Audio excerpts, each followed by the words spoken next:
Very good morning, students. This is Professor Neeraj Waghela, and today I welcome you all on JK Shah classes live paper solving session, students. Students, today we are going to solve the paper and we are going to discuss the paper called as Business Correspondence and Reporting, which is asked for 40 marks in the examination under paper 2.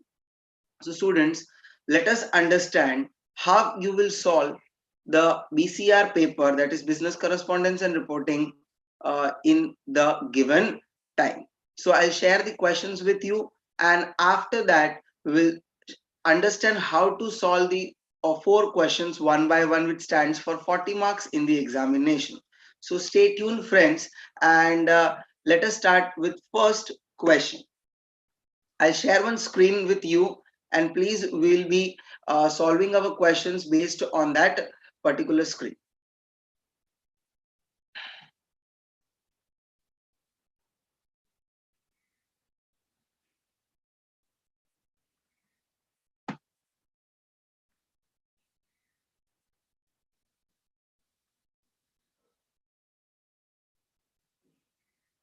Yes, students. As you can see on the screen, all of you, under paper 2, part B, that is business correspondence and reporting, which is asked for 40 marks. It starts from question number 7, and in your examination, question number 7 is to be compulsorily attended by you. That is, therefore, it's written on the question that question number 7 is a compulsory, and then apart from that, any 3 questions will be there out of 4 that you have to attempt for 10 marks. So question number 7 stands for 10 marks and it is divided into 2 questions, 7A and 7B. So initially, we would start from question number 7A, which is a comprehension passage. So students, for understanding the comprehension passages and answering it, what I'll have to do is, I'll be given a passage in front of me. As you can see that on the screen, there is one passage, and below that there are some questions are given. So basically, the first thing is that whenever I get a passage in front of me, the first thing that I'll do is I'll scan through all the 5 questions that are given to me, and thereafter I'll be going on the passage, because this is the way that saves your time and it avoids for you to read the passage twice. आपको उस passage को 2 बार पढ़ने का जरूरत नहीं हो. Let us understand that what will be the first question given to me, that find the word from the passage that means exclusive or special. That means this is a vocabularical question that you are finding the synonym for the word. This, once we read it, we can get that. Second, it's given a band is a dash, and 4 options are given to me: an empty container used to play music, a tube shaped instrument, a musical gadget, and a group of musical instruments. So I'm getting some 10 to 15% of idea that the passage might be based on certain instruments related to music. Okay, we don't know. Let us first read the passage and then again we'll come to this question. Third question says to me that which of the following is not true as per the passage. 4 sentences are given, and once we read with the passage, somewhere else we'll come across these kind of sentences, and then we'll come to know which of the following 4 is right or which is not right, rather. Then on the 4th question, it says to me that what are percussion instruments. So in the passage, there might be given certain paragraph or some information about what are percussion instruments. So we know that one question is there. And the last question is give the passage a suitable title. So students, there are 4 titles are given. First, now we have come across the questions. We know in our mind that these kind of questions are asked. Let us go on the passage, read the passage very clearly once and very focusedly, and then we can answer to the questions. So how my passage starts, let us see. My passage reads as, have you ever thought of how many ways there are to make musical sounds? It's an interrogation. You can make music with your own body, that like with the help of our body, हमारे शरीर से हम ऐसे parts हमारे body parts को use करके we can generate the music. You can sing, clap and snap your fingers or whistle.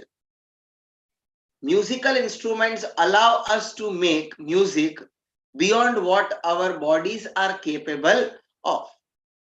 कुछ sound हम हमारे बॉडी से निकाल सकते हैं या बॉडी को यूज करके हम उस साउंड को जनरेट कर सकते हैं, but with the help of this instruments we can make the music which is beyond our capability, क्योंकि हम दोनों का पावर वहां पे लगा रहे हैं with the help of that instrument. They allow us to make rhythmic precise sounds. एक प्रॉपरली रिदम के साथ हम एक साउंड जनरेट करते हैं. Pleasing to the ears. Pleasing to the ears means that will be very much, will feel very, we'll feel good when we hear that music or that sound. Bands or orchestras are made up of group of families of musical instruments. That means ki when we say musical band or an orchestra, that band consists of the many instruments which are they are wind instruments, they are percussion instruments, they are string instruments. There are various kinds of instruments. With the help of that a band is formed, and every instrument which is played in that band will give us a beautiful sound.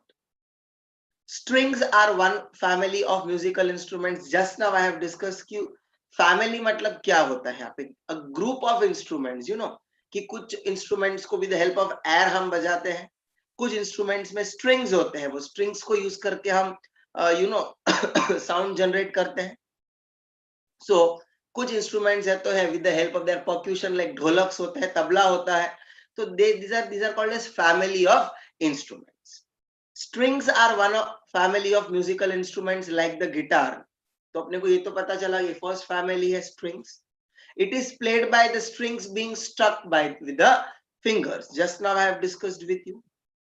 A violin has strings too, but a violin player uses a bow to make a music. मतलब with the help of a bow he plays the violin. जबकि बहुत सारे ऐसे string instruments हैं जिनको हम with the fingers only we can play. A bow is a smooth tool that slides over the strings and makes different sounds. Okay, this was our first paragraph. Now there was no difficult or no any hard word within the first paragraph. We have understood that. Let us go with the second paragraph. Second paragraph reads as wind instruments make up another family. Second family comes as wind instruments. Wind instruments produce music by moving currents of air. Like with the help of blowing the air into that instrument, we can generate sounds.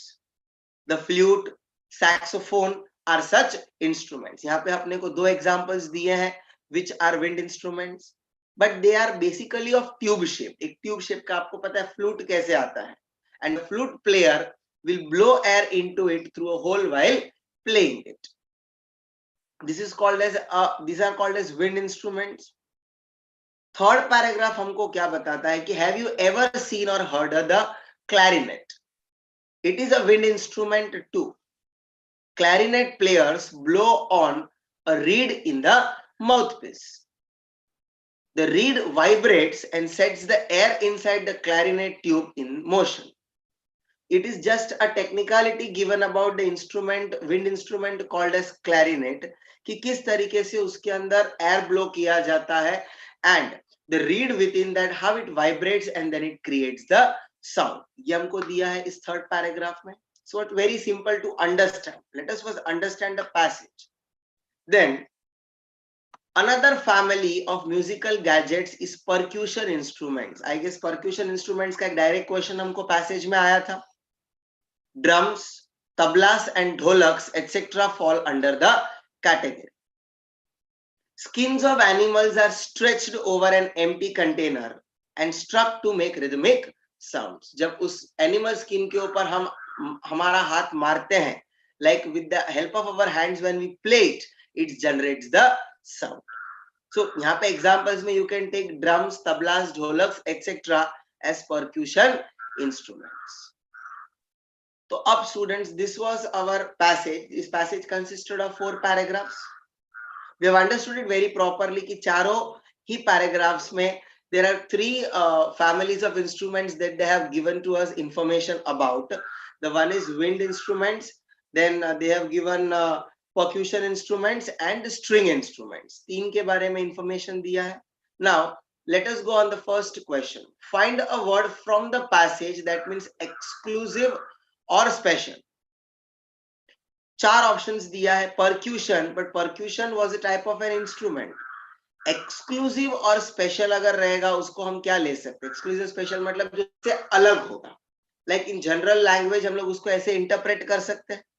So percussion, unique, rhythmic and snap. 4 options are given to us. Under that I can say that अगर मुझे passage में से कोई word ढूंढना है तो passage में ऐसा कोई वर्ड हमको दिया है कि नहीं दिया है. Let us first understand, you know. But अगर हम पैसेज में से भी उसको नहीं देखे तो पैसेज में वो वर्ड दिया है, but still we know that कि यहाँ पे जो 4 वर्ड्स अपने को दिए हैं, percussion, unique, rhythmic and snap, out of that unique वाला जो वर्ड है that clearly shows me that it will be something different. So basically I will go with my second answer, that is exclusive और special है जो उसका meaning है unique. Unique, this will be word given to us in the paragraph. क्योंकि जब यहां से ऐसे बोला है कि find the word from the passage, तो रिलेटेड एक वर्ड सिनोनिम में पैसेज में जरूर दिया होगा. That my answer go with the B. Now second question क्या दिया है? A band is a dash. Just now I have told you when we were reading with the first paragraph that what is a band or an orchestra. It's a group where there are family of all the families of instruments are brought together to create the sound. That we have read in the paragraph, if you remember while I was explaining the paragraph to you. So अब इसमें 4 options दिया है. An empty container used to play music. मुझे नहीं लगता है. A tube shaped instrument. A tube shaped instrument is called as basically flute or अपने clarinet, या फिर हम लोग वो जो 3 examples लिए थे that we can take. A musical gadget. Only a single musical gadget is not called as a band. But look at the fourth option, a group of musical instruments. तो हम इसको ले सकते हैं कि एक बैंड में there are various instruments, different type of instruments are brought together to create or to generate beautiful sound.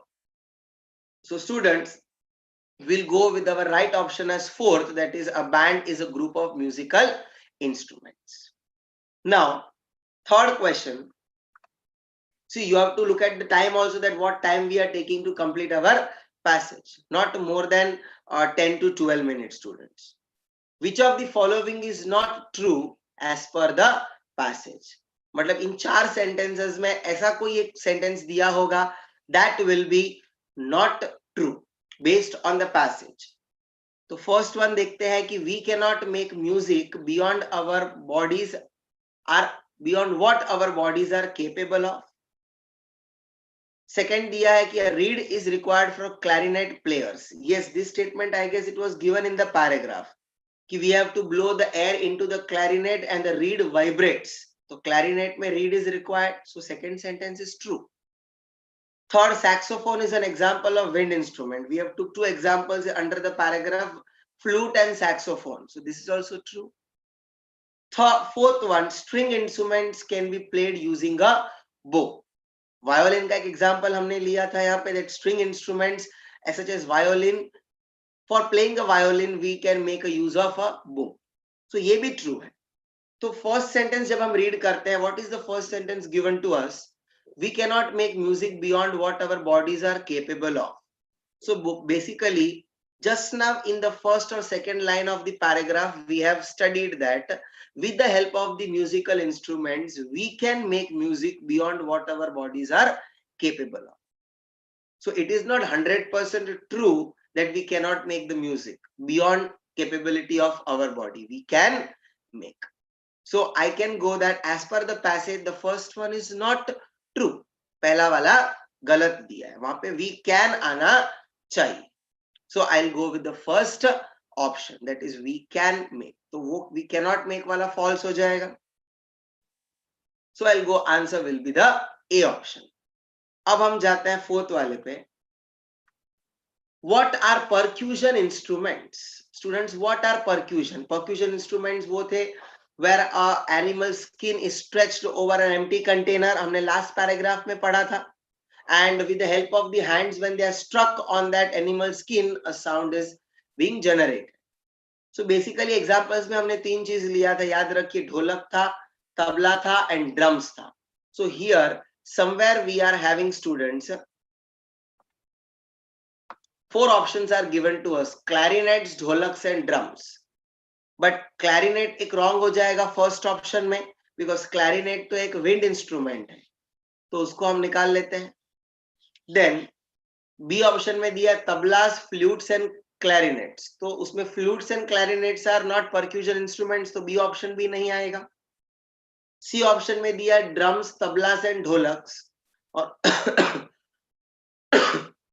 fourth option it is given saxophone, guitar and dholaks. तो यहाँ पर भी fourth option में dholaks will come, but saxophone and guitar will not come. Now, out of the four options for the fourth question, third option, option C, is having all the three examples of percussion instruments, that is drums, tablas and dholaks. So I'll go with my option number, that is third option, that is C.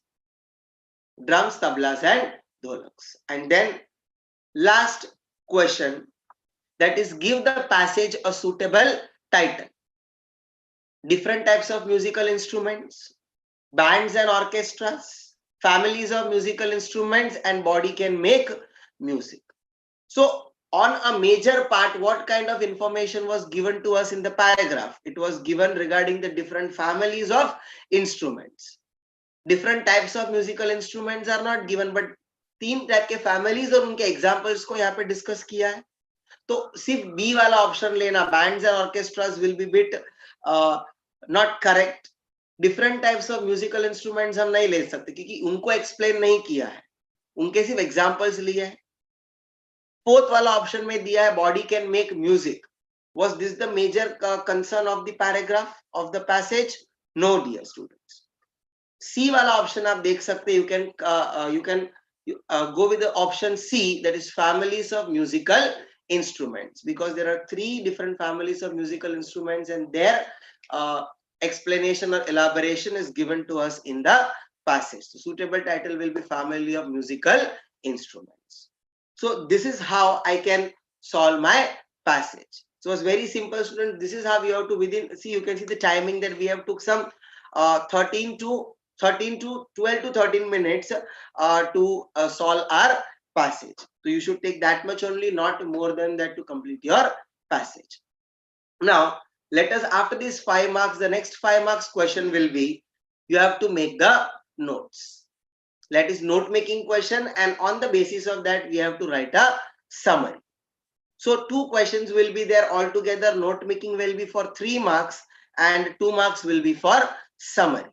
So for that, it is very important that we understand the paragraph first, we highlight the important points, and then on the basis of that, we are making the note, we are drafting the note.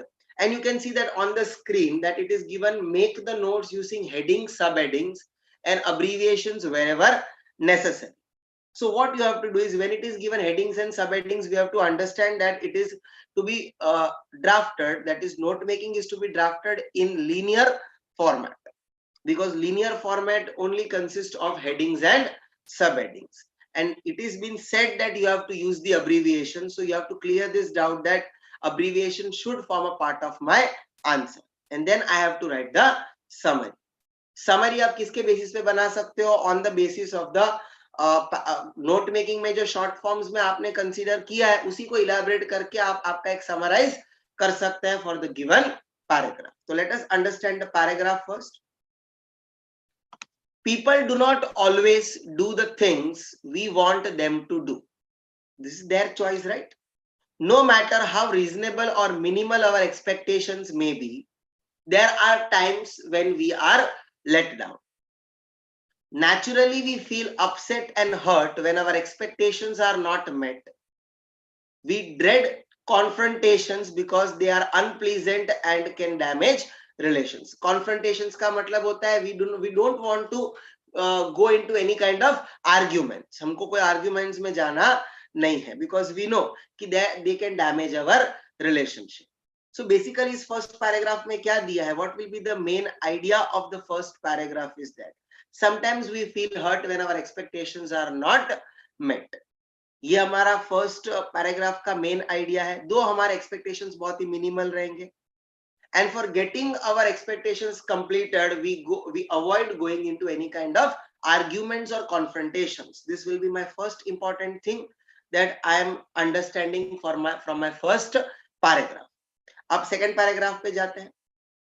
देखिए मैंने क्या क्या important highlight किया है, जो मैंने बताया है उसी को हम शॉर्ट में लेकर हमारे नोट मेकिंग में बताएंगे.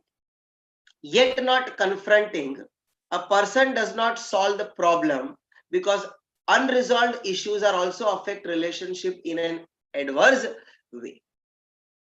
Sometimes it happens that if we don't solve any kind of the conflicts that is prevailing in our within our group, so basically that may adversely more affect our relationship, because actually the real problem lies in our style of confrontation and not in the issue. कोई arguments और कोई चीज कोई conflicts को आराम से भी हम सुलझा सकते हैं, but the way we confront that is different और that may be wrong. So issue is not an issue, students. Are you getting what I'm trying to tell you? The way how we try to solve that becomes an issue. That is what given to us in the second paragraph.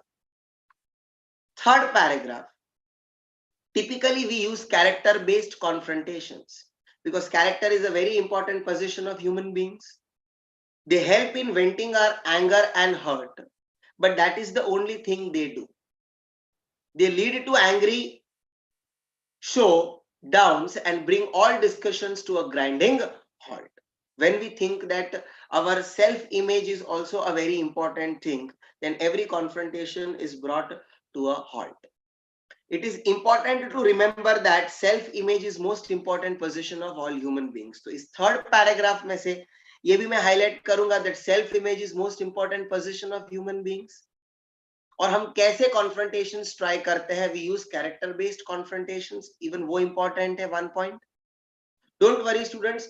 Different students will mark different things from the paragraph as they feel that it is important, but कुछ ऐसे points होते हैं that they are universally important and वो हमको यहाँ पे mark करने होते हैं. Then ये character based confrontations हमको क्यों help, किस चीज में help करते हैं? In venting our anger and hurt. ये भी important है, तीन चीज important है इस paragraph में से according to me, so I have highlighted that. Then in this way we view and regard ourselves in our own eyes and in the eyes of others. When we recognize that self-image is a very important thing, then we have to regard ourselves that how we will be viewed by some other persons. As self-conscious beings, we are actually aware of our image and constantly work towards protecting it from any damage. So इस fourth paragraph में हमको main idea क्या दिया है, that we, after considering the self-image, we consider ourselves in our own eyes and in the eyes of others. इतना highlight हम करेंगे. Then last line जो है कि we should be aware of our image and we should work constantly towards protecting it from any damage. ये important है, तो ये हम highlight करते हैं. So far I have not given any headings, I have not given any subheadings for anything. Let us give that subheadings after this, understanding the passage. Last paragraph क्या दिया है? We also seek approval from others about our own self-image. We constantly go on asking the questions ki what I am up to, how I am behaving with that person. We feel distraught if we sense that there is even a slight threat to our self-image, because character is our essence of the lives. ये important है यहाँ पे, our character is the essence of our lives. ये हम highlight करेंगे important point. And then we seek approval from others. Even this is important. तो ये भी दो points हमने highlight किए from this paragraph. To ensure a rational dialogue over dashed expectations, we need to deploy issue-based confrontations. यहाँ पे अपने को लगता है कि we need to definitely solve what our issues were that. तो हम उस expectations को fulfill कैसे करेंगे? Right way में argue करके. They involve an explanation of which actions have bothered us, in what manner and what changes we would like from the other person. These kind of arguments will help you students how or a right path you should go and get your expectations fulfilled. तो यहाँ पे highlight हमको ये भी करना है कि हम हमारे कॉन्फ्रंटेशंस को किस वे पे लेके जाएंगे, by explaining the which actions of that opposite person have bothered us. You have to highlight that, in what manner and what changes are we likely to expect from that person. So this was my whole paragraph for note making. और इसी ideas जो मैंने आपको explain किया, on the basis of that students we are going to make a draft a note and then we are going to write a summary. So I'm showing you one more screen, students, on the basis of which initially we would go with the answer.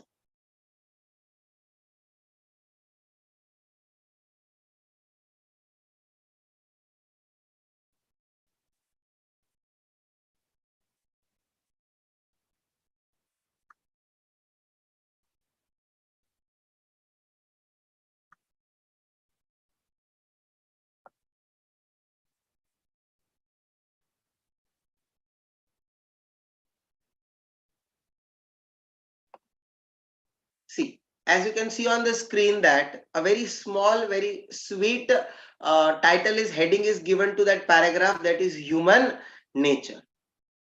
और इसमें सबसे पहला जो सब heading लिया है वो human nature को ही डिस्क्राइब किया है. तो under the human, HMN is a very short form used for the human and NTR is a short form used for nature. आप ऐसा जरूरी नहीं है कि हर एक वर्ड्स के लिए आप शॉर्ट फॉर्म यूज करोगे.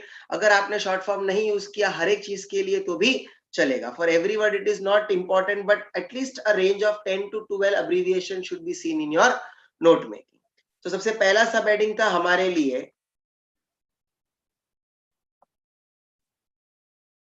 I'm sorry.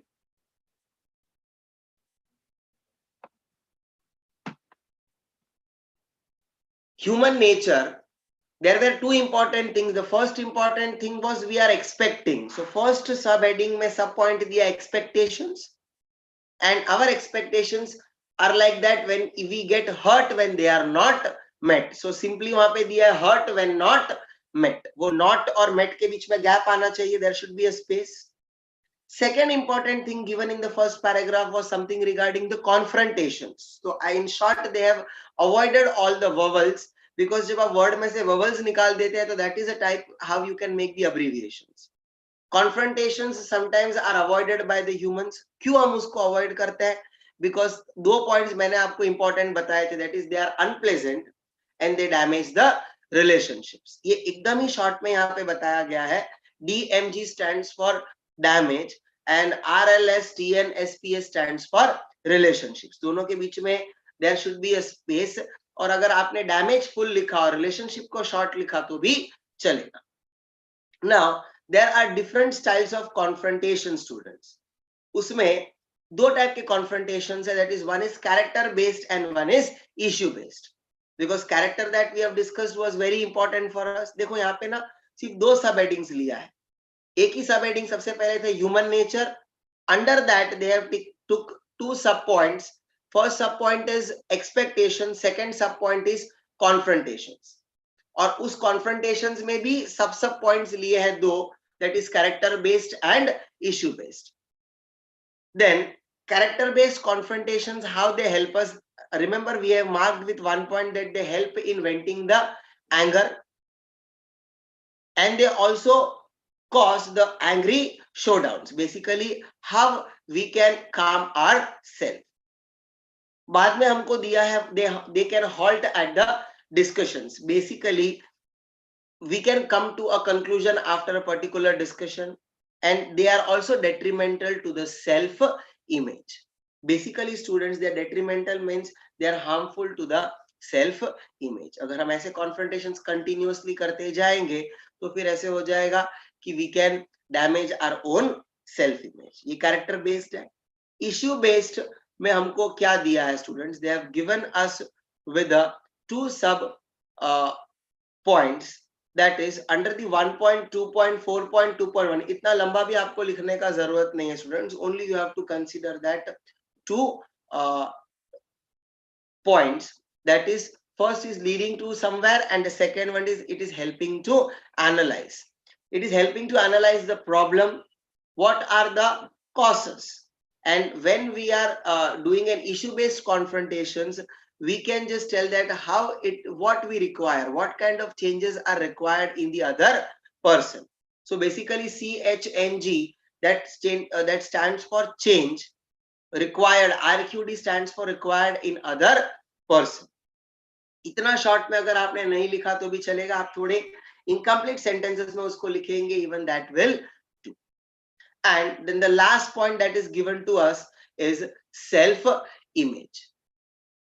Self image के बारे में क्या दिया है? That self image is how we perceive ourselves and how others perceive us. That is OTHR stands for other, PRCV that stands for perceiving. That is these 5 points, 4 to 5 points that we have seen in the last paragraph that we are putting over here.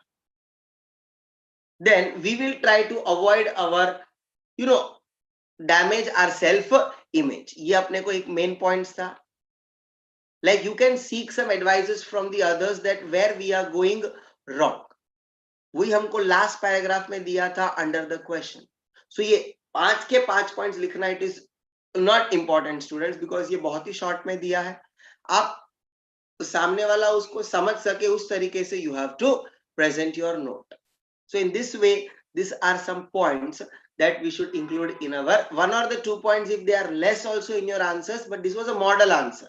इसमें एक आध points अगर आप कहीं skip हो जाता है, then also it's okay, don't worry. But important से important idea वाले points हमारे note making में जरूर आने चाहिए. So this was your answer based on the note making, and now we have to give the key below that. जो भी short forms आपने use किया है, for all the things that key have been showed over there. So you can see जितने भी short forms हमने use किए, वो सारे के लिए हमने keys वहाँ पे दिए हैं. But only one thing I would suggest, that don't give so many keys in your answer students. मैंने बताया कि range 12 to 15 के range में अगर short forms आपने use किया है, then that will be okay. Now, based on this, we have to write a summary. So students, this note making was for 3 marks, and now this summary will be asked, that will be for 2 marks.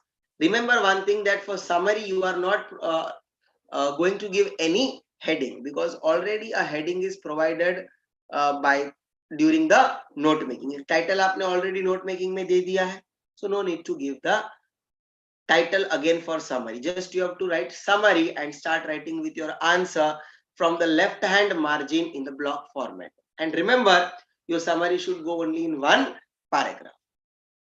What we are starting with, we can change the order of the information given in the paragraph, but we have to remember that we have to shorten the length of the original paragraph in 25%.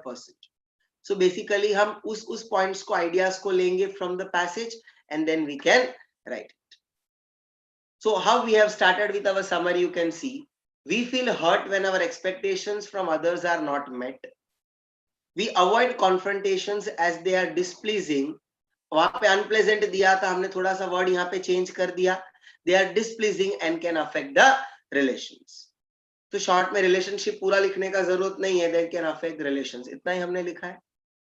More often, it is the style of confrontation that causes the problems rather than the underlying issue. So that depends upon the person that is confronting, whether it is a character based or it is an issue based. We generally indulge in the character based confrontations, letting out our anger. But while you are angry on the opposite person, and when you are not hearing to that person, you don't understand, somewhere else you are affecting your self image. So हमारा next point वो होना चाहिए, that our image is important as it builds our character.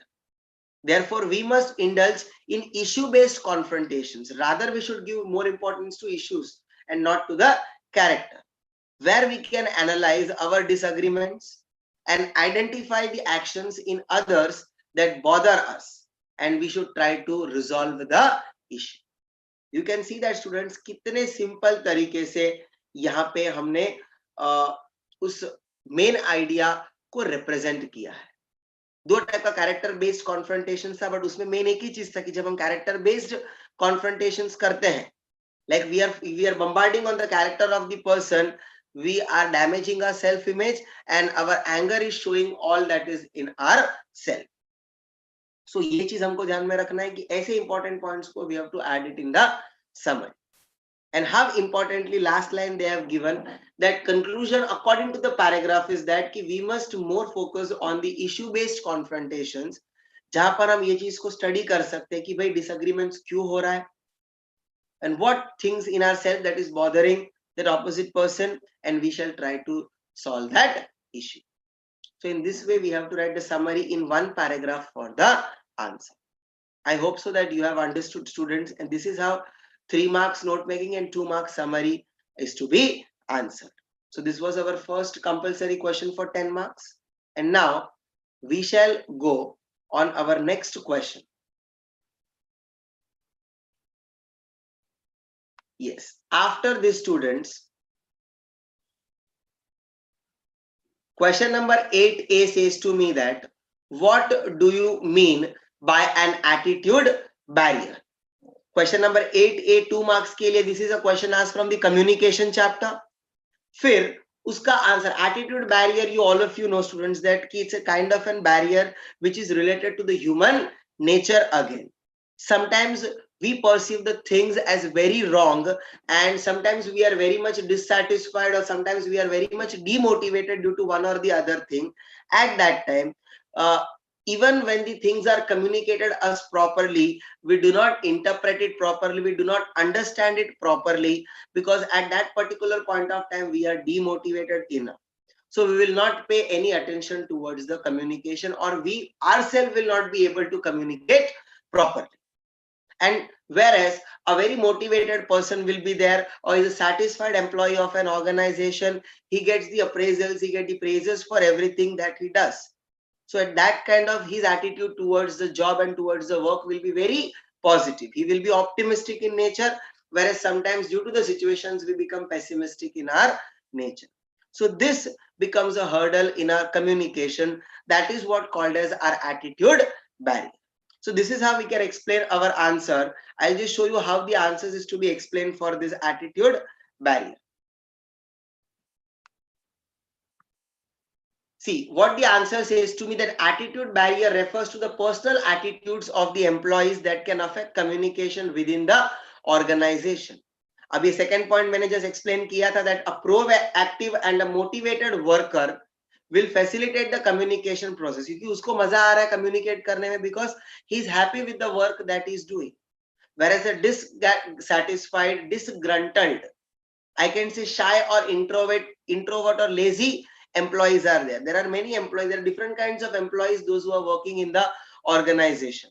तो ऐसे organization में काम करने वाले अगर बहुत ही shy employees है, जो they are not trying to open up themselves, कि हम किस तरह से communicate करेंगे तो हमारा और एक image अच्छा होगा, but they are not, they are lazy, they are very shy, they don't want to speak in front of the public, they hesitate in taking the initiative or refuse to communicate. तो ये उनके attitude पे depend करता है, उनके nature पे depend करता है. Attitude problems, how they can be addressed, एक small suggestion भी दिया है, that they can be addressed by good management.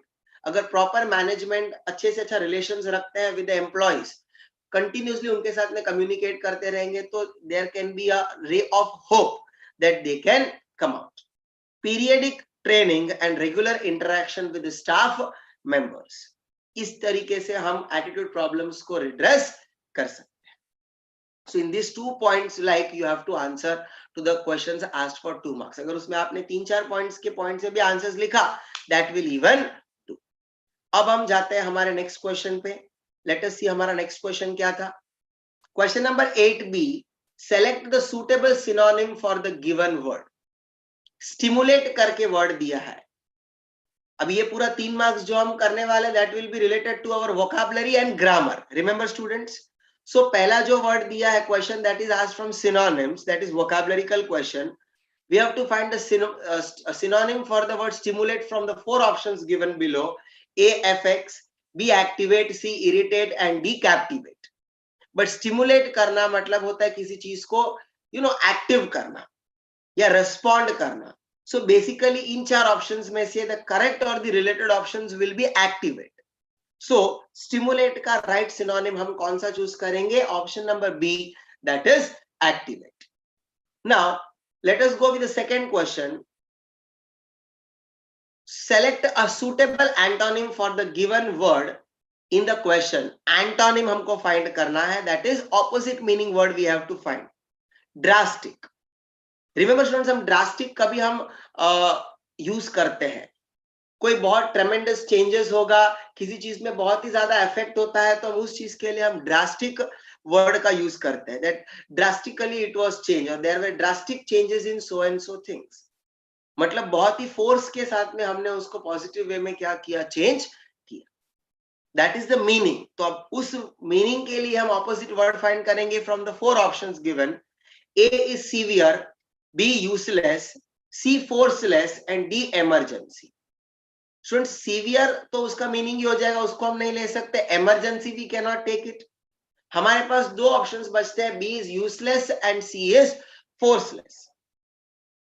But useless ये वर्ड हम direct as an opposite for drastic नहीं ले सकते, बिकॉज जब ड्रास्टिक चेंजेस होता है तो वो दोनों वेज में हो सकता है. तो इसके लिए हमको सी वाले ऑप्शन पे जाना पड़ेगा, that forceless will be a suitable antonym for the word drastic. मतलब कुछ इफेक्ट हो, अगर ऐसा हमने कुछ किया है, then that is called as drastic. और कुछ जिसका इफेक्ट ना हो उसके लिए हम क्या ले सकते हैं, forceless. A very slow motion we can take. तो वो स्लो मोशन का फास्ट जब जा रहा है तो उसके लिए वर्ड था drastic, and when it is going a very reverse manner, that is very slowly, we can take the word as forceless. So students, answer will be option number C. अब ये हो गया हमारा 3 मार्क्स. 2 मार्क्स के लिए 1 mark synonym, 1 mark antonym, and 1 mark will be the question from the active passive voice. That is, change the sentence from active to passive voice. The audience loudly cheered the prime minister's speech. आपको याद रहेगा कि हमको जब active से passive में change करते हैं तो पहले एक्टिव वॉइस का फॉर्मेट पता होना चाहिए. What will be the format for the active voice? Subject plus verb plus object and then the remaining sentence. So in this sentence, what will be my subject? The audience will be my subject. Loudly एक adverb दिया है साथ में. Cheered is my verb and the prime minister's speech becomes my object. So whenever I am changing it from active to passive voice, मुझे object को आगे लेके आना है, फिर मेरा verb आएगा, then by and then the subject and then the remaining part of the sentence. तो ये एक format है in which how you change from active to passive. Remember, I'm again repeating that passive voice का format है the first object. तो पहले हम object को लेके आते हैं, the prime minister's speech. अब हमको एक auxiliary use करना है which will be suitable over there. That means कि we have to not change the tense of the sentence. Tense change नहीं करना है. Already it was given in the past tense cheered, तो हमको past tense में ही रखना है. तो I will use a past auxiliary, that is was, because वो सुटेबल है वहां पे.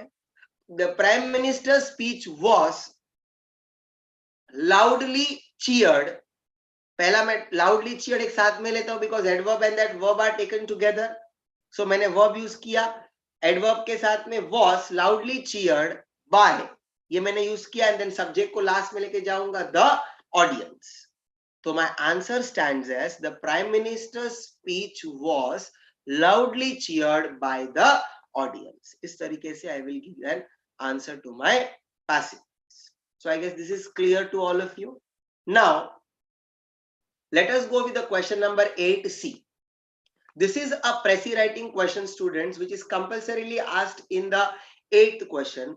लाइक 8th क्वेश्चन में आपके लिए 2 पार्ट्स रहेंगे. 5 मार्क्स का एक राइटिंग स्किल रहेगा, 5 मार्क्स का एक वोकैबुलरी ग्रामर रिलेटेड क्वेश्चंस रहेगा. But first question will always be a प्रेसी writing. So a suggestion from my side that going preparation for examinations, please do prepare good for the प्रेसी writing. And the way how to write, solve the Pressy writing question is understand and read the passage very thoroughly. Take out the important ideas from the passage and shorten it to the 1/3 of the original length in your own words. Remember, Most examples are not to be taken in the Pressy. Pressy is to be completed in one paragraph. Order of the information you cannot change. ये तीन चीजों को आपको ध्यान रखना है. तो first let us understand the Pressy. Passage को पहले हम याद समझते हैं क्या दिया है. DNA degrades quickly after an animal dies. Something is given related to the DNA. DNA, that is deoxyribonucleic acids, basically. So researchers once believed it is impossible to find ancient genetic material, but वो हार थोड़ी ना मानेंगे. They will continually do a research on that. The search for primeval vestiges of DNA took off in the late 1980s after the development of technique called polymerase chain reaction. So in तीन sentences में एक important part हमको idea ये मिला कि there was a development of technique to analyze the DNA, that is PACR, that is polymerase chain reaction. ये first sentence में आप add on कर सकते हैं. Which copies the minute quantities of DNA. Now, armed with the PCR, scientists could look for tiny fragments of DNA that might have weathered the millennium harmed. So basically, students, first paragraph में PCR वाला जो point है, that is very important for us. That helps the scientists to even study the tiny particles of DNA. That is the first idea from the first paragraph. Second, in recent years, researchers have isolated DNA from 20 million year old Magnolia leaves and extracted DNA from a 135 million year old weevil found in amber. This is the, according to their study, उन्होंने कहाँ से इतने old DNAs collect किए हैं that we have seen. Recently, a team extracts DNA from a bone dating एक bone से. अभी वो bone animal का है किसका है वो हम आगे read करेंगे तो पता चलेगा. उन्होंने कुछ DNA collect किया that backs to millions of years for the first time. In the frenzied hunt, frenzied का मतलब होता है very out of control hunt. बोलते हैं ना कि ऐसा सर्च करना है कि I should get a success in that. That is called as a frenzied hunt. ऐसे कुछ words आएंगे जिनको आपको खुद के words में convert करके Pressy में लिखना है. तो remember that exactly आप वही words को copy मत करिए. तो second paragraph में important ये था that they have collected some DNA related to some million years back. And this team of scientists have done a very out of control research about the DNA. In a frenzied hunt for ancient DNA, microbiologist Scott R. Woodward may have bagged the biggest query. Drawing on lessons learned while growing up among the fossil-rich rocks of eastern Utah, Woodward and his team became the first people to find genetic material belonging to a dinosaur. So out of this first whole paragraph second, two important things are there that should come as an idea under the Pressy is that some researchers in the recent years have collected the DNA from some Magnolia leaves and then from the old weevil. Then there was a microbiologist called as Scott R. Woodward. He and his team have become successful in finding the DNA or the genetic material belonging to a dinosaur after a hectic study. ये दो चीज important है. Then third paragraph, Woodward, whose grandfather was a coal miner, knew that mines is the area often contain dinosaur traces because millions of years ago they might have got buried under that things, and unke fossil se hi we get the coals and minerals. After 6 months of looking, Woodward pulled 2 bone fragments from a Cretaceous siltstone layer directly atop a coal seam, impeded by an unstable mine roof. Woodward's team could not recover any more bone samples. कुछ ही samples थे जो ऊपर थे वो उनको उन layer में से मिले. Others, after even a study, they were not able to get the traces of any bone samples. अब ये important एक चीज था.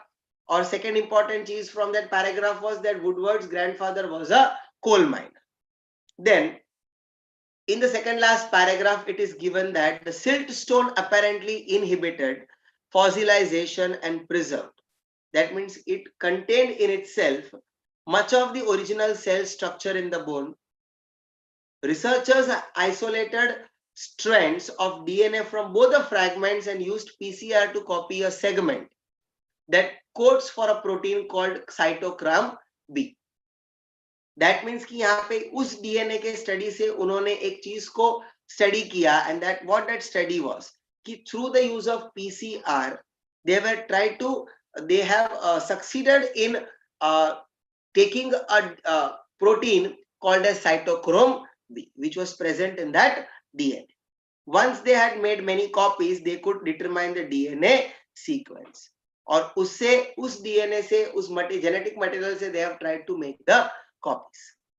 ये था हमारा इस पैराग्राफ का importance. And then throughout their work, the biologists took precautions to avoid contaminating the samples with modern DNA or ancient material found within the coal, ताकि दोनों materials same ऐसे बोलते हैं ना कि मिक्सअप होके कंटामिनेट नहीं हो जाने चाहिए.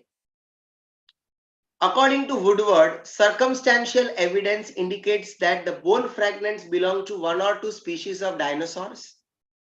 Dinosaur tracks are abundant in this coal formation, and the bones visible in the mine were larger than those of crocodile, the biggest non-dinosaur known in this rocks. Basically, अगर हम वो family से belong करते हैं, मतलब वो family को study करते हैं, तो उन प्रेडेटर्स में क्रोकोडाइल्स आज हमारे लिए सबसे बड़े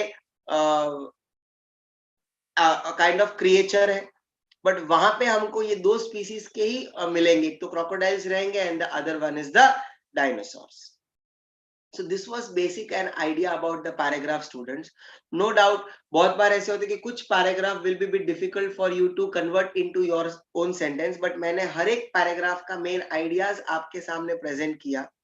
अब हम उसी ideas को in our own words we will draft a Pressy from that. To see how we have to draft a Pressy, students.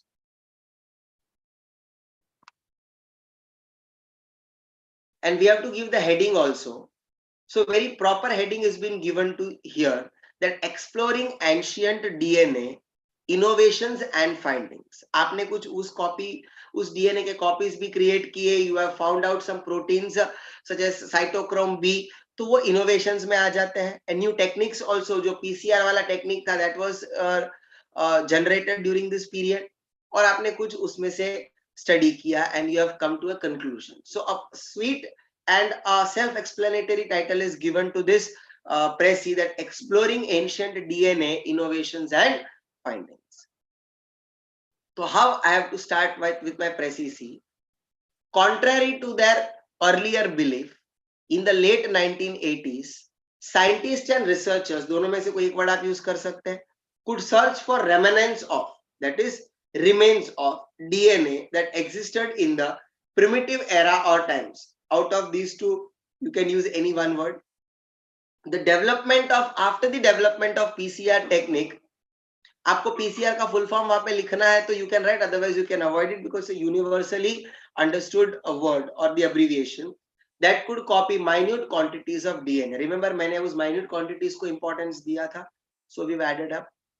Then, most recently, researchers have isolated DNA from that. They have removed the DNA from 20 million year old Mongolia leaves and successfully extracted DNA from 135 million year old weevil found in amber. This is exactly the sentence copied from the paragraph, but इसको आप combine करके लिख सकते हैं कि they have isolated the DNA from Mongolia leaves and weevil found in amber, which dates back to millions of years ago. आप ऐसे लिख के एक sentence को लिख सकते हैं. Microbiologist Scott R. Woodward, along with his team, were the first to find the genetic material belonging to a dinosaur, because वो DNA जो उन्होंने collect किया, that was from the dinosaur. Then he pulled 2 bone fragments from Cretaceous siltstone layer from the top of the coal seam, from which researchers isolated the strands of DNA. और एक technique use किया, PCR technique, to copy a segment that codes for a protein called cytochrome B. आप इतना लंबा sentence अगर नहीं लिखना चाहते हैं, तो you can directly write that researchers have isolated the strands of DNA with the help of PCR technique to code a protein called cytochrome B. तो और short हो जाएगा. DNA sequence was determined from these copies. Due care was taken to avoid contamination of samples with a modern DNA. जो उसमें से और DNA के copies आ रहे थे वो दोनों mix up नहीं होने चाहिए. That care was taken for that. And evidence indicated that the samples found belonged to one or two dinosaur species, but they were not related to the crocodile, basically. So you can make shorter than this also, but that depends upon the passage. Passage में जितने sentence दिए रहेंगे, suppose 15 sentences are given in the passage. Your Pressy should be 1/3. It should contain 5 to 6 sentences. And that too, you have to complete it in 1 or 2 paragraphs. आप एक paragraph में complete करोगे, even that will do. Some tricky paragraphs will be asked, student passages will be, but reading and understanding that passages is very, very important. So this was all about our Pressy writing. Now let us go on our next question.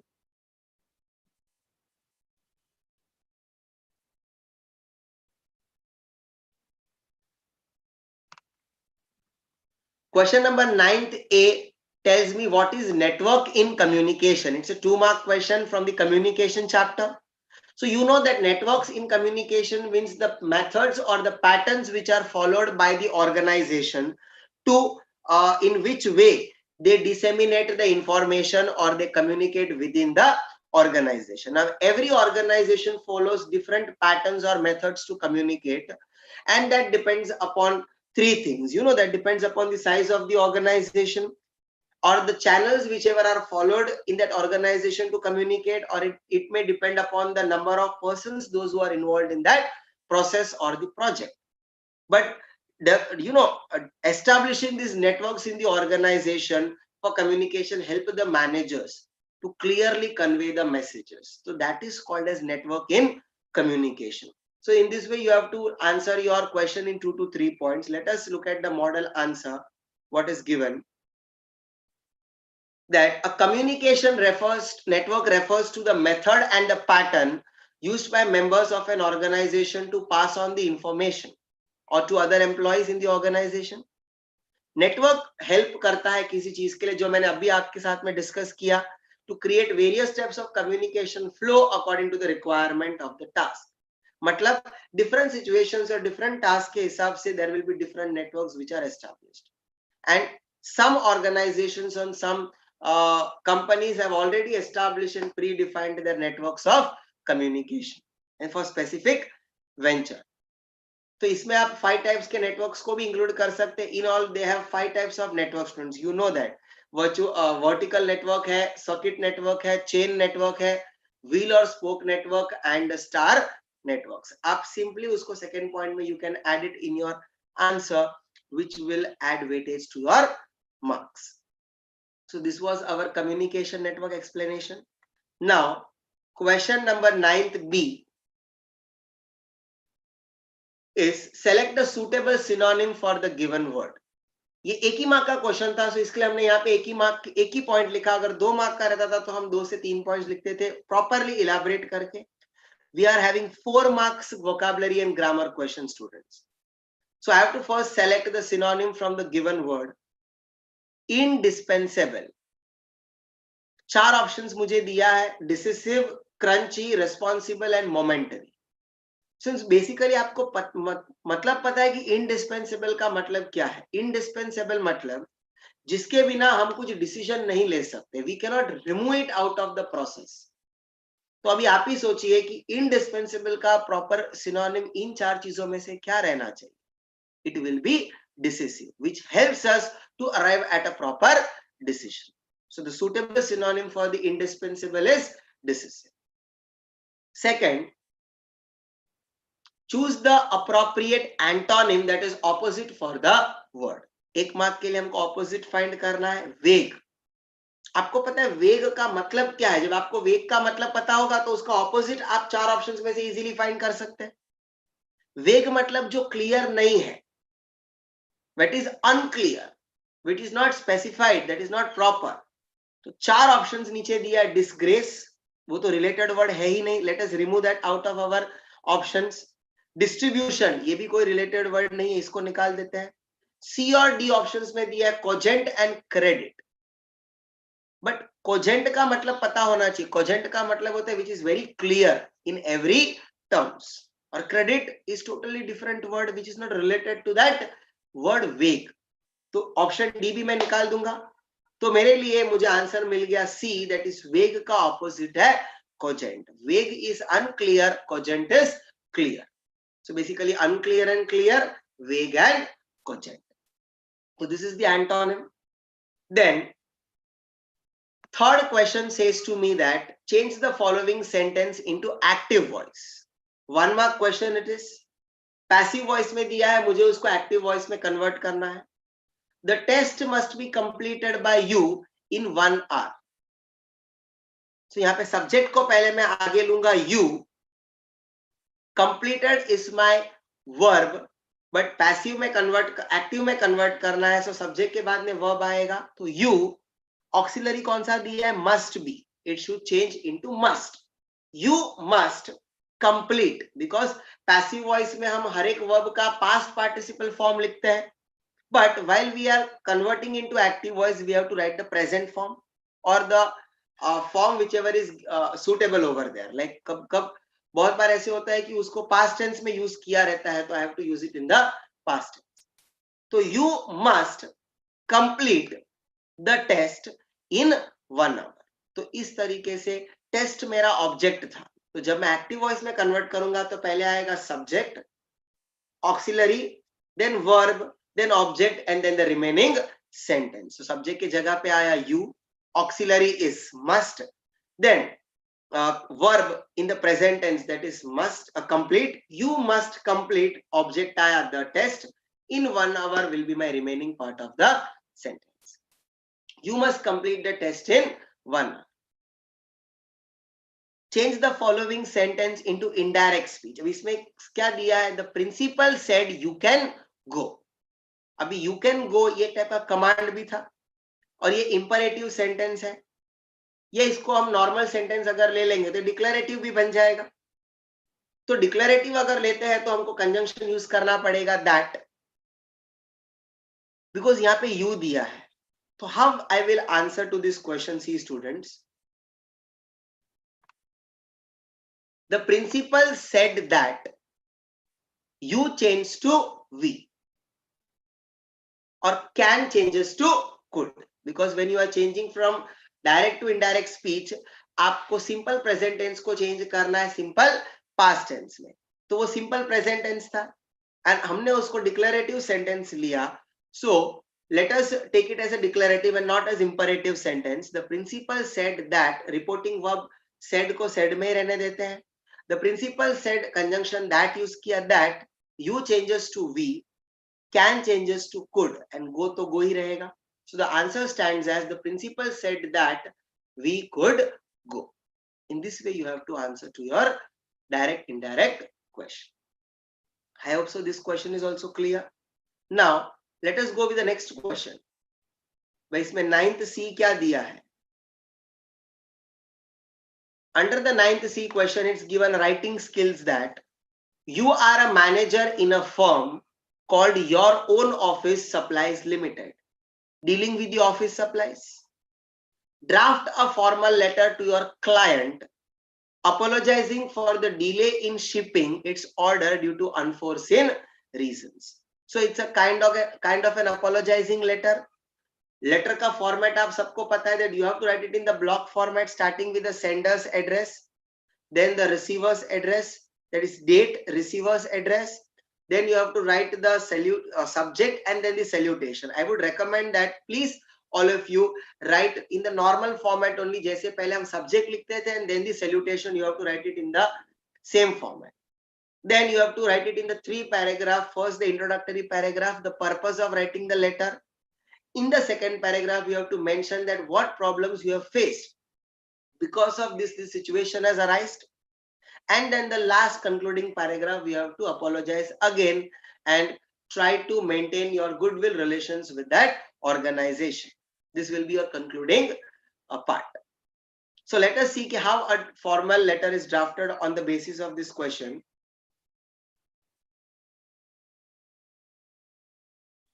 Firstly, students, this letter will start with the sender's address. That is,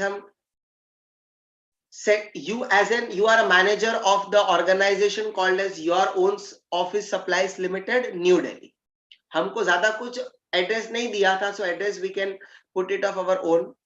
date हमको यहाँ पे right hand side में दिया है, but I will just specify that कि आपका जैसे ही sender's address लिख के हो जाता है, you have to leave one line and then you have to write the date, because block format में date will come on the left hand side and you see proper alignment is given to you students. So after leaving the line, after you write with the sender's address, you have to write the date. Date इस word को mention नहीं करना है, directly you can write with the date. Suppose आज आप लिख रहे हैं तो 26th November, 2020 and a full stop, like this you have to write your date. Leave a line, write the name and designation of the person to whom you are sending the letter. That is the manager. Name of the client company. Designation के बाद उस client company का name हम लिखेंगे, उनका address हम लिखेंगे. एक दो लाइन में आपका address होना चाहिए. Full stop, leave a line. Then here subject you have to write first and then you have to write with the salutation. So what is my subject? Apology for delay in shipment of order number so and so. Any random order number you have to write it. If it is specified in the question, तो आप वो लिखिए, otherwise you can write it of your own. Very simple, and it should come within a line, same line. Then after leaving a line after the subject, you have to write that dear sir / madam and a comma. Don't forget to put the comma, students. How I start with my first paragraph? C. This is with reference to the order placed by our organization for supply of stationery items, order number. Placed by your organization for supply of stationery items, order number so and so. ये order number match होना चाहिए. Dated so and so. I sincerely apologize for the delay in the shipment of the same. Full stop. ये इतना अगर आपने first paragraph में लिखा तो भी चलेगा. You can change your paragraph after this, but if you can keep it in the, because this was introductory paragraph.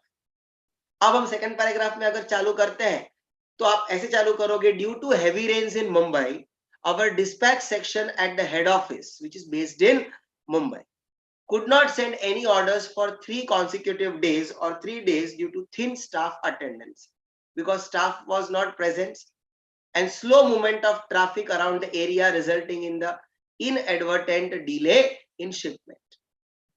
Full stop. Please accept my sincere apologies for the inconvenience caused.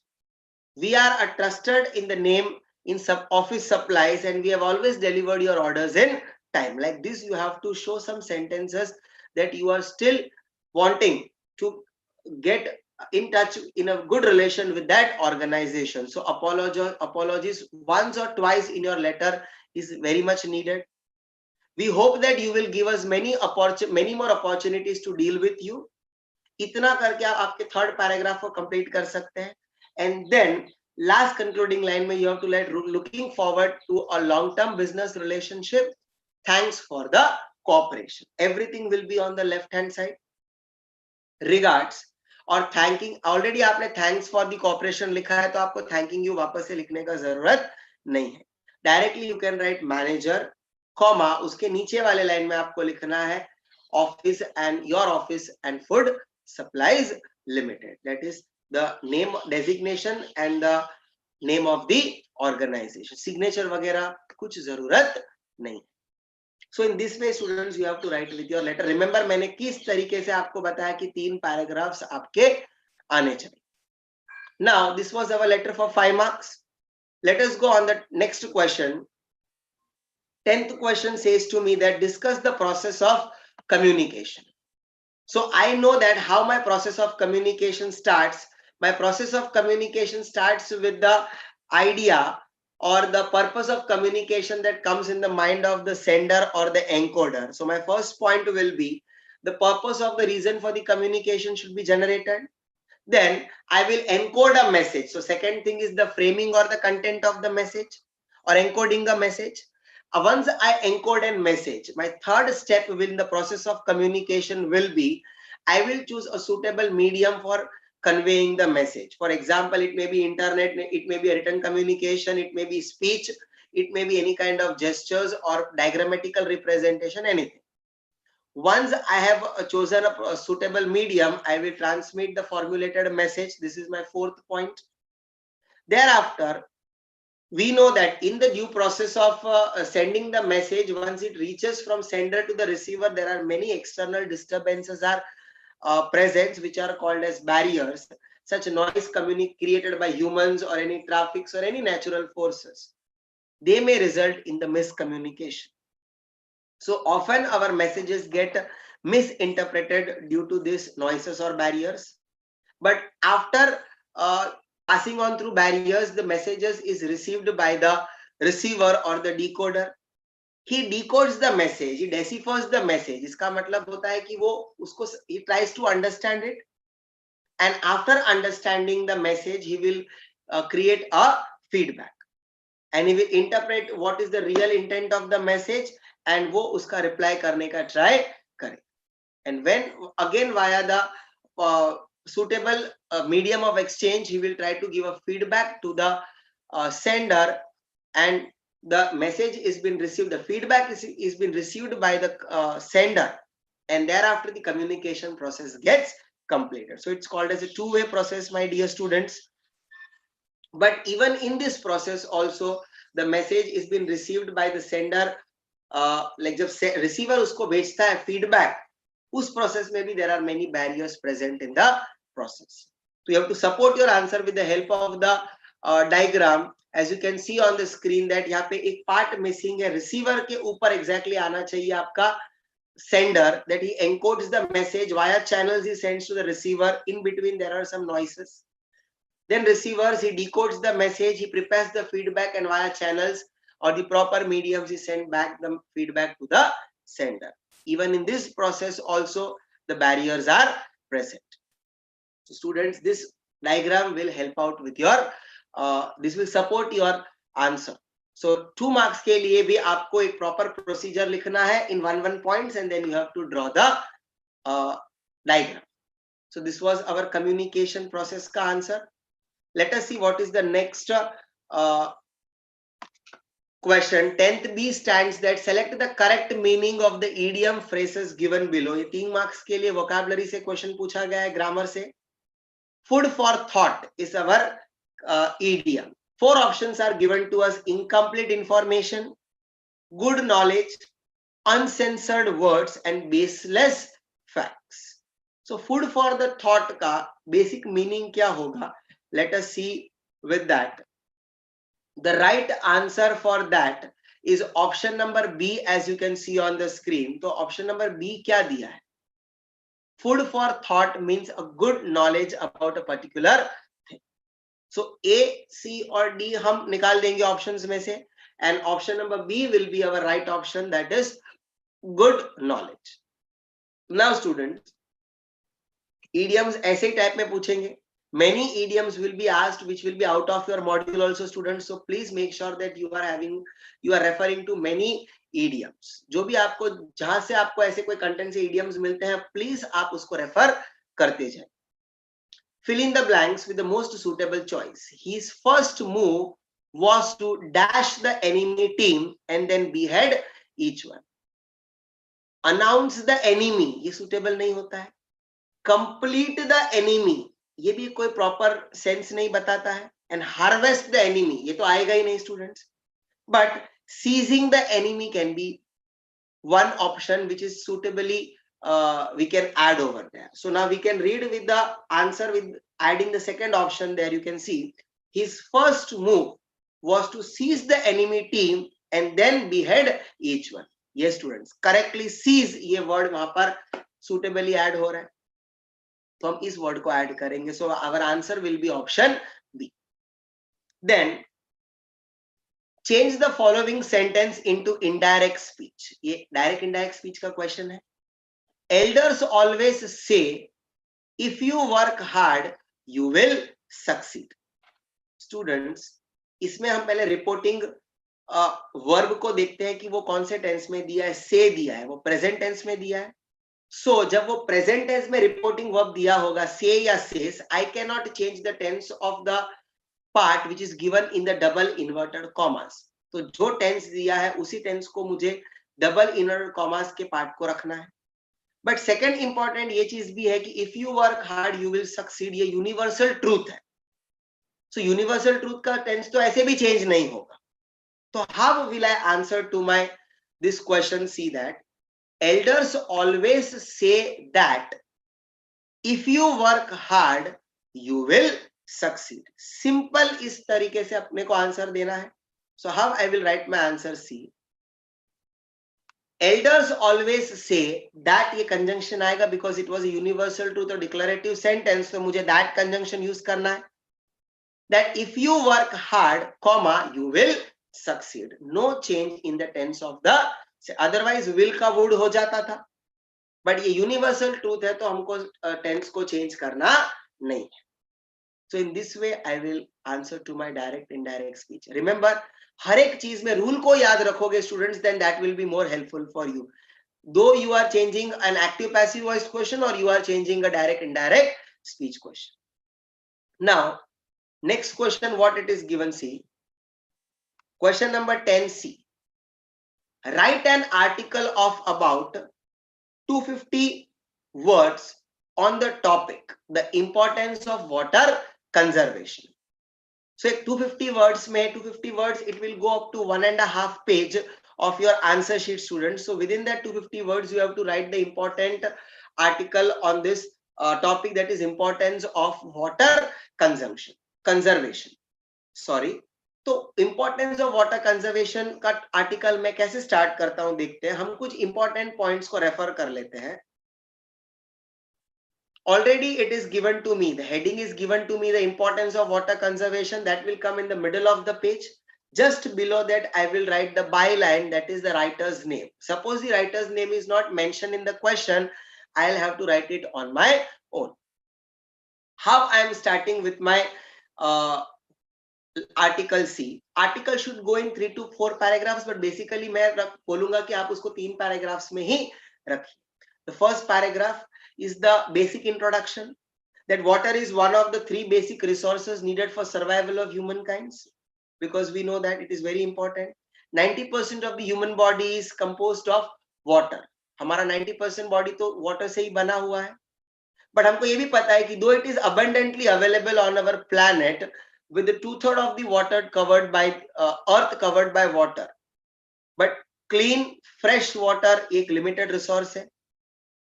कुछ ऐसे sources है जैसे कि rivers, fresh water lakes है, waterfalls, springs, ground water, यही natural resources है जो fresh water के sources है.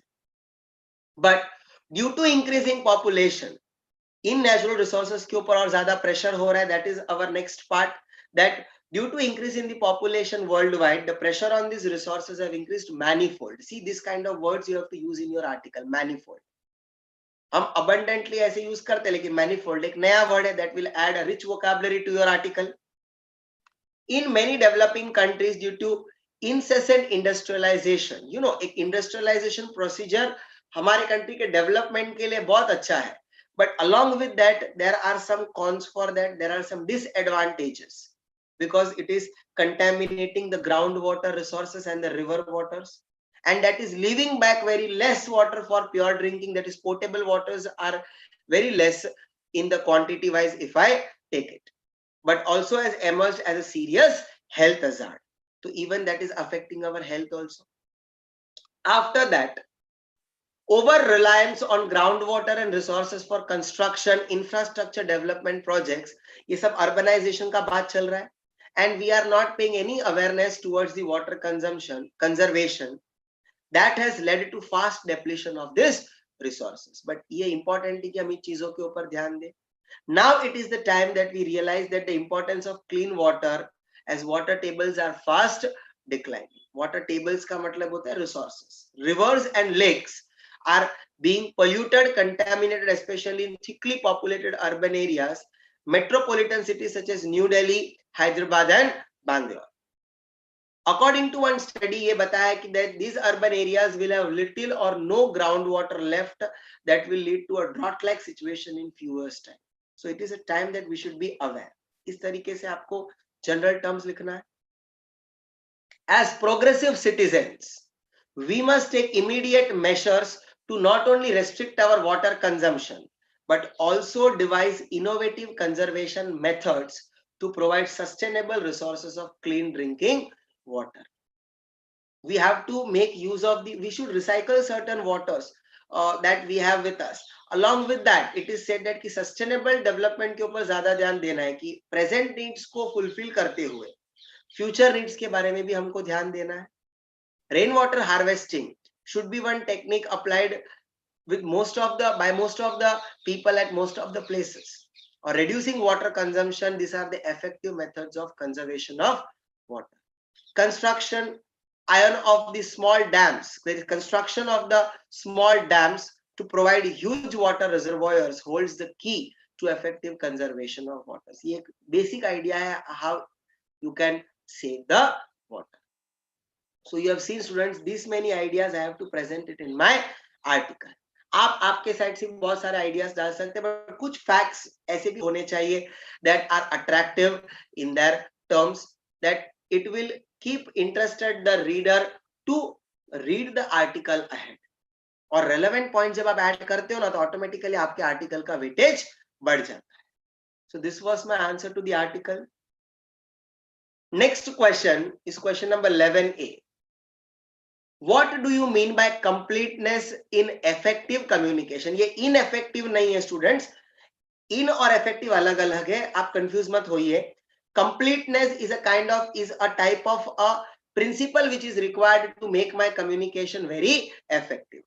तो आपको पता है कि completeness मतलब students, I would say that it is very much important that whatever I am communicating with you, it should be complete in all sense. Because incomplete information अगर आप देते हो या communication करते हो, तो you cannot expect a desired feedback.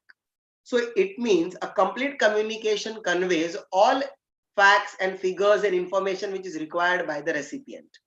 Because then only the recipient will be able to give a proper reply or feedbacks. It keeps in mind the receiver's intellect and attitude and conveys the message accordingly. While you are conveying any message or information, you should be very much clear that आप कौन सा कितना information दोगे जो 100% उसको required है, that is receiver को चाहिए to give you a proper reply. तो उसका intellect को ध्यान में रखते हुए आपको proper information convey करना है. और एक complete information या कंप्लीट कम्युनिकेशन करने से सामने वाले पार्टी के माइंड्स में आपके ऑर्गेनाइजेशन के लिए एक अच्छा गुडविल डेवलप होता है. That means a complete communication helps in building the companies reputation.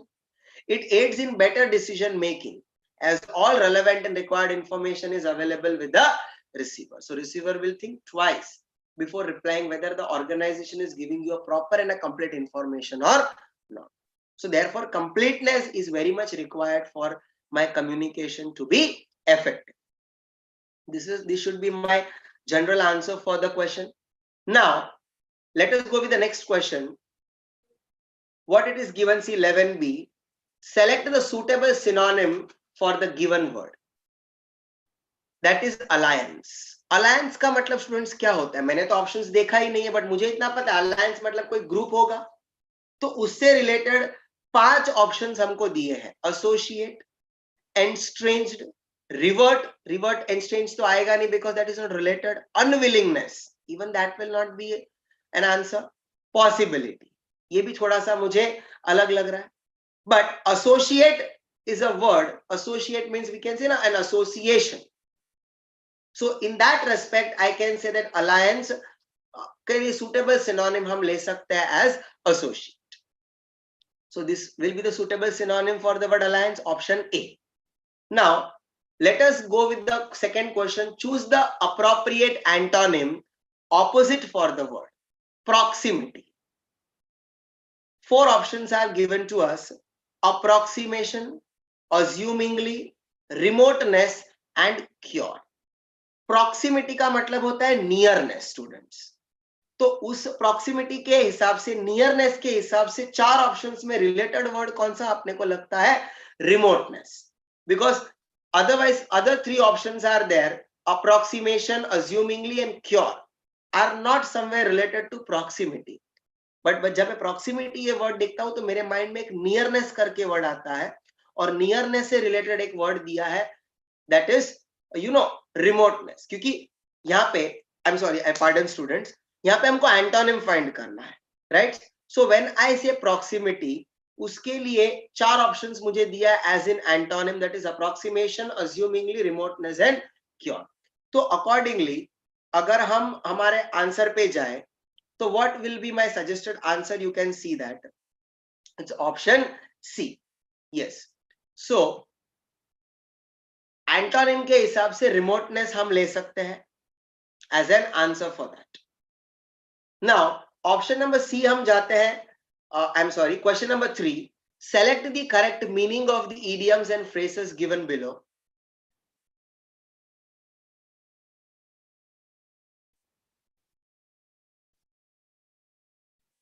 Yes, students. My friends, select the correct meaning of the idioms and phrases given below, save for the rainy day. First option is given use an umbrella. B option is given prevention is better than cure. Life is full of problems. And D option is given save for difficult times. So accordingly, save for the rainy day, हम इसके लिए right option ले सकते हैं, option number D, that is save for difficult times. क्योंकि idioms का तो literal meaning will be very different from what the words are given. So students, save for the rainy day को हम कैसे interpret कर सकते हैं? That we have to save something for the difficult times. So option D will be the right answer. Then fourth one, it is given that fill in the blanks with the most suitable choice, that is these are a suffers from dash. 4 options are given to us: droughts, drafts, dwarfs and droughts. But चारों के meaning अगर आप देखोगे तो एक person या अ particular person में suffer from certain situation which is very adverse. तो उस एडवर्स सिचुएशन को अगर हम देखेंगे तो droughts will be the right answer for that, that is the D option. So I would say that this are a suffers from droughts will be the most suitable choice over there. So I will go with the option D. Now students, 11th question says that this will be the last question for us in the question paper. Draft a cover letter in reply to the below advertisement published in the Hindustan Times, dated 13/2/2020. Applications are invited for the post of an accountant in the private firm Agro Power Limited, New Delhi. तो ये organisation का नाम है जिसको आपको letter लिखना है, but यहाँ पे हमको दिया रहेगा कि अपने को डिटेल्ड सीवी किनको भेजना है. The applicant must have an experience of about 4 years in a similar role with a good knowledge of tally. Salary offered will be competitive with the industry. Please send your detailed CVs with a cover letter to the following address. An address is given to you. So we have to draft a cover letter over here. Let us answer to this. How we are going to answer to this question? See, format हमारा कैसा रहेगा students? That it will start with the sender's address and thereafter the date. Similar जैसा हम लोग formal letters लिखते हैं वैसे आपको लिखना है sender's address, leaving a line date, then receiver's address. किसको हम लिख रहे हैं? मैनेजर को लिख रहे हैं. Agro Power Limited, Sukhdev Vihar, New Delhi. Remember that you are not going to leave any line in between this. Thereafter, leaving a line, you will write with the subject. Subject पहले आएगा, application for the post of an accountant. Leaving a line, salutation, that is dear sir. This is with reference to your advertisement in the Hindustan Times dated 13/2/2020 for the post of an accountant in your esteemed organization. Accountant is most important over there. Remember, हमको सिर्फ draft letter ही, यहाँ पे सिर्फ cover letter ही draft करना है. We will only draft that. My abilities and experience in accounts makes me a suitable candidate for the job. You are showing your ability. I have worked for over 6 years as a junior accountant because requirement था कि more than 4 years का experience होना चाहिए. In the leading MNC XYZ Limited. I am proficient in Tally as well as MXL, that is Microsoft Excel, and I am having a good knowledge of other software tools in accounts. You are showing your ability. Then I am task oriented, self motivated, and can assure utmost sincerity and dedication towards the role assigned to me. You are showing that you may work very properly with the organization and proving yourself. Given a chance, I hope to be an asset to your organization. ये आप next line पे लिख सकते हैं. This will be the conclusion of your cover letter. Thanks for considering my candidature. And this will be a concluding line. Sincerely, या yours truly आप लिख सकते हैं conclusion में. Then yours sincerely या yours truly, and then you have to write the name of the person. Remember, आपको यहाँ पर कोई signature करना नहीं है. So in these 3 paragraphs, students, what you have to do is you have to complete with your cover letter, because only for 5 marks cover letter was asked. So cover letter he draft करेंगे. Suppose resume पूछा गया रहता था तो हम resume draft करते. So in this way you have to solve your answer paper. I guess everybody is now clear with all the topics that I have took and all the questions we have answered. So this was the completion of our BCR paper, students, and now you all people are going to stay tuned for solving with your law paper, students. Okay? So this was all about our BCR paper. Thank you so much once again.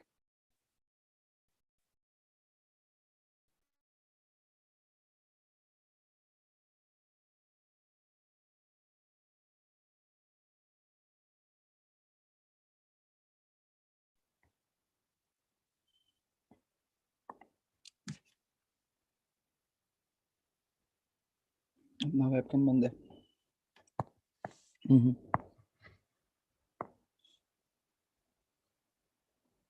उसको on करना पड़ता है ना. Wire तो लगा, इधर लगाया wire नहीं लगा.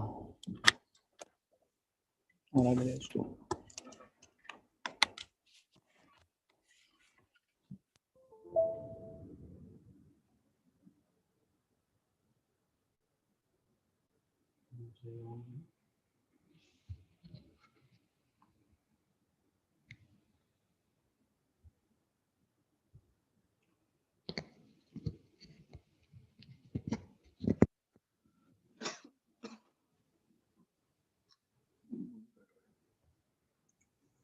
स्नान करके show.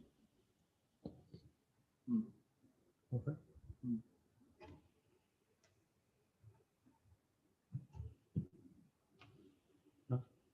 Okay sir.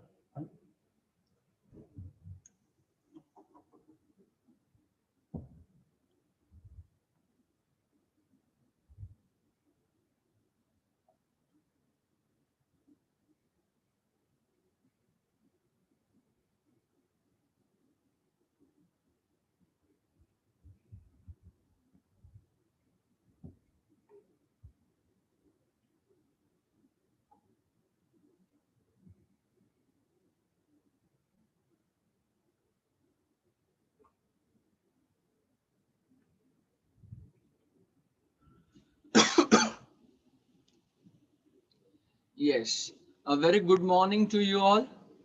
Welcome to the world of business law. Friends, I'm Professor Kunal Shah. I'm over here to present you the solution set for your business law paper. Yes, friends, in your paper, you had got 6 questions. There were total 6 questions. Business law is carrying a weightage of 60 marks. Another 40 marks, it is already been discussed in the previous part. So I'm over here just to discuss about the business law part. It has got a weightage of total 60 marks, wherein there are 6 questions being asked. Out of this 6 question, question number 1 is a compulsory question. And out of another 5 questions, you have to answer any 4 of them. You have to answer any 4 of them. You can answer anything which you are more comfortable over there. I will be discussing all the 6 questions with you all. In fact, I will be having a detailed discussion of the question paper. So let us have a discussion of the very first question. Question number 1A. Shambhu Dayal started a self-service system in his shop. So Shambhu Dayal is the seller. He has started a self-service system in his shop. Srimati Prakash entered the shop, took a basket, and after taking articles of her choice into the basket, reached the cashier for the payments. So there is a buyer called as Srimati Prakash. She has selected some items, she has selected some goods, and she's approaching to the cashier for the payment. Over here, the cashier refuses to accept the price. Can Shambhu Dayal, that is a seller, be compelled to sell the said articles to the buyer, that is Srimati Prakash? Decide as per the provisions of Indian Contract Act 1872. Over here, friends, same to same question was also there inside your JK Shah classes textbook volume number 2, unit 1, question number 2. Same to same question. Over here, friends, first of all, this is a question which is based upon invitation to offer. Yes, it is a question based upon invitation to offer.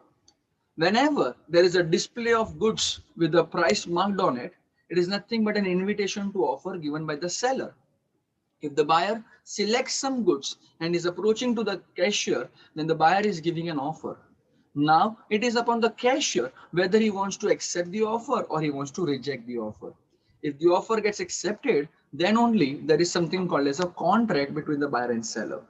So if the goods are being put upon a desk, if the goods are being put upon a shelf and the prices are being marked upon it, then friends, it is nothing but an invitation to offer given by the seller. Invitation to offer is given by the seller to the buyers. Now in the given question, Srimati Prakash has selected some goods. The moment she has selected some goods, she approaches to the cashier for the payment. Then in that case, the buyer itself is giving an offer to the seller that would you like to sell me these goods? Now it is upon the seller whether to accept the offer or to reject the offer. In the given question, the seller has refused to accept the price. Over here, can buyer compel the seller to sell the goods? No, buyer cannot compel the seller to sell the goods. It is upon the seller whether he wants to sell or he does not want to sell, because the seller had just given an invitation to offer. The buyer has given an offer. Now it is upon the seller whether to accept that offer or to reject that offer. Friends, this question was carrying a weightage of 4 marks. In this case, you could have given your answer in 3-paragraph form, wherein the paragraph number 1 will be towards the provisions of invitation to offer. Paragraph number 2 should be towards the facts of the case, that is what has happened inside the question. And paragraph number 3 could nothing be the conclusion, that is the final answer. So friends, this was your question number 1A, which was towards Indian Contract Act, wherein we have discussed a topic called as invitation to offer. See friends, invitation to offer results into an offer, and if that offer gets accepted, then it becomes a contract. Offer can either be accepted, it can even be rejected. It is completely upon the seller over here whether he wants to sell the goods or he does not want to sell the goods. So the conclusion over here will be that the seller will not be compelled to sell the articles. It is a seller who will decide whether he wants to accept the price or whether he does not want to accept the price, because the buyer has merely given an offer to the seller. Let us go on to the second question. The second question, that is question number 1B. Again, it's the same to same question which is there inside your JK Shah classes textbook, that is volume number 2. Companies Act, last question, similar question, same to same question rather. It is a question upon the provisions of one-person company. Over here, the question says, Naveen incorporated a one-person company. So Naveen is the member of that one-person company. Now you already know that whenever there is a one-person company, then in that case, there is a provision of appointing a nominee for that one-person company. So over here, Naveen incorporated a one-person company, making his sister Navita as the nominee. So the member of the company is Naveen and the nominee is nothing but the Navita over here. Navita is living in India permanently due to her marriage abroad. See, whenever you're appointing a nominee, that nominee should be a resident of India. That's the provision over here. But Navita is living in India permanently due to her marriage abroad. Due to this fact, she is withdrawing her consent of nomination in the said one-person company. Sir, if a person has given a consent to act as a nominee in case of one-person company, can that person withdraw his or her consent? Yes, the person can withdraw his or her own consent. Over here in the given question, Navita wants to withdraw her consent, which means now onwards she does not want to act as the nominee of that one person company because of a very pretty reason that she is leaving India permanently due to her marriage abroad. Taking into consideration the provisions of Companies Act 2013, answer the questions given below. The very first question, if Navita is leaving India permanently, then is it mandatory for her to withdraw her nomination in the said one person company? The answer is yes. Yes, it is mandatory for Navita to withdraw her nomination in that one person company because she is not going to act as a resident of India.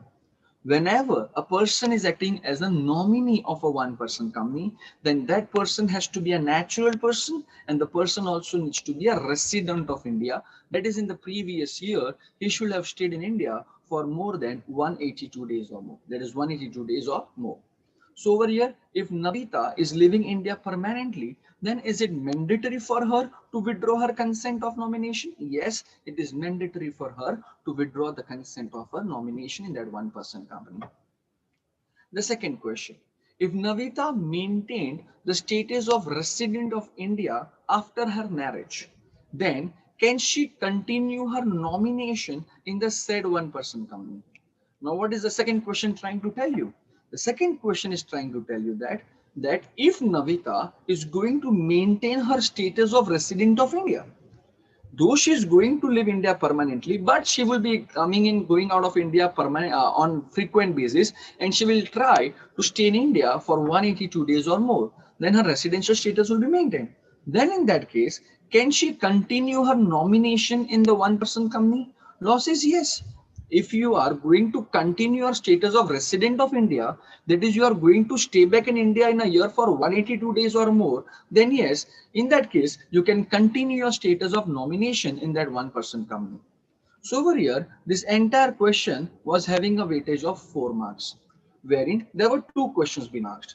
Then friends, in that case, how could you have answered these questions? You could have directly given an answer for both the questions, wherein you could have first of all explained about what is the situation over here. That is, in question number 1, if Navita is living India permanently, then in that case, it is mandatory for her to withdraw her consent. Question number 2, if Navita is still going to maintain her residential status, then in that case, she can continue her nomination in that one person company. Let us go on to the third question, that is question number 1C. Question number 1C, how would be the inclusion of increased or decreased taxes in contract of sale under section number 64A of Sale of Goods Act 1930? See, whenever a contract of sale is been entered, pretty obvious, a contract of sale is entered between a buyer and a seller. Now, for example, there is a contract of sale already been entered, but it is yet to be performed. Contract is formed between the buyer and the seller, but the contract is yet to be performed. And in that meantime, there is something called as increase in taxes or decrease in taxes. Then what is the effect to be given for the same? One fine day, I wanted to purchase some kinds of luxury goods. You already know that on luxury goods, there is an alleviation of a tax called as GST, which is somewhat around 28%. So over here, while entering into a contract, the rate of GST was 28%. But before the performance of the contract, the central government of the country increased the GST rates and they have made it 30%. Now, being a buyer, whatever is the increase in the rate of taxes, those differential amount I need to pay back to the seller. If there's a decrease in taxes, then the seller will strike off that much amount from the contract of sale. However, this is purely based upon the contract between the buyer and seller. It is purely based upon the contract between the buyer and seller. See, there are various kinds of taxes levied in a contract of sale. Taxes in the name of customs, there are taxes in the name of excise, taxes in the name of something called as GST, etc. So over here, this entire provision can also be excluded by a contract between the buyer and seller. if at the time of contract the buyer and seller have agreed that whatever is the increased and decrease in the taxes, we won't have any changes in our contract, then in that case you won't have any effect towards the changes inside the rate of taxes. But if there is no such provision inside the contract, then if there is an increase in taxes, the buyer will have to bear it. If there's a decrease in taxes, then the seller will have to strike off that much amount from the contract of sale itself. Next one, question number 2A.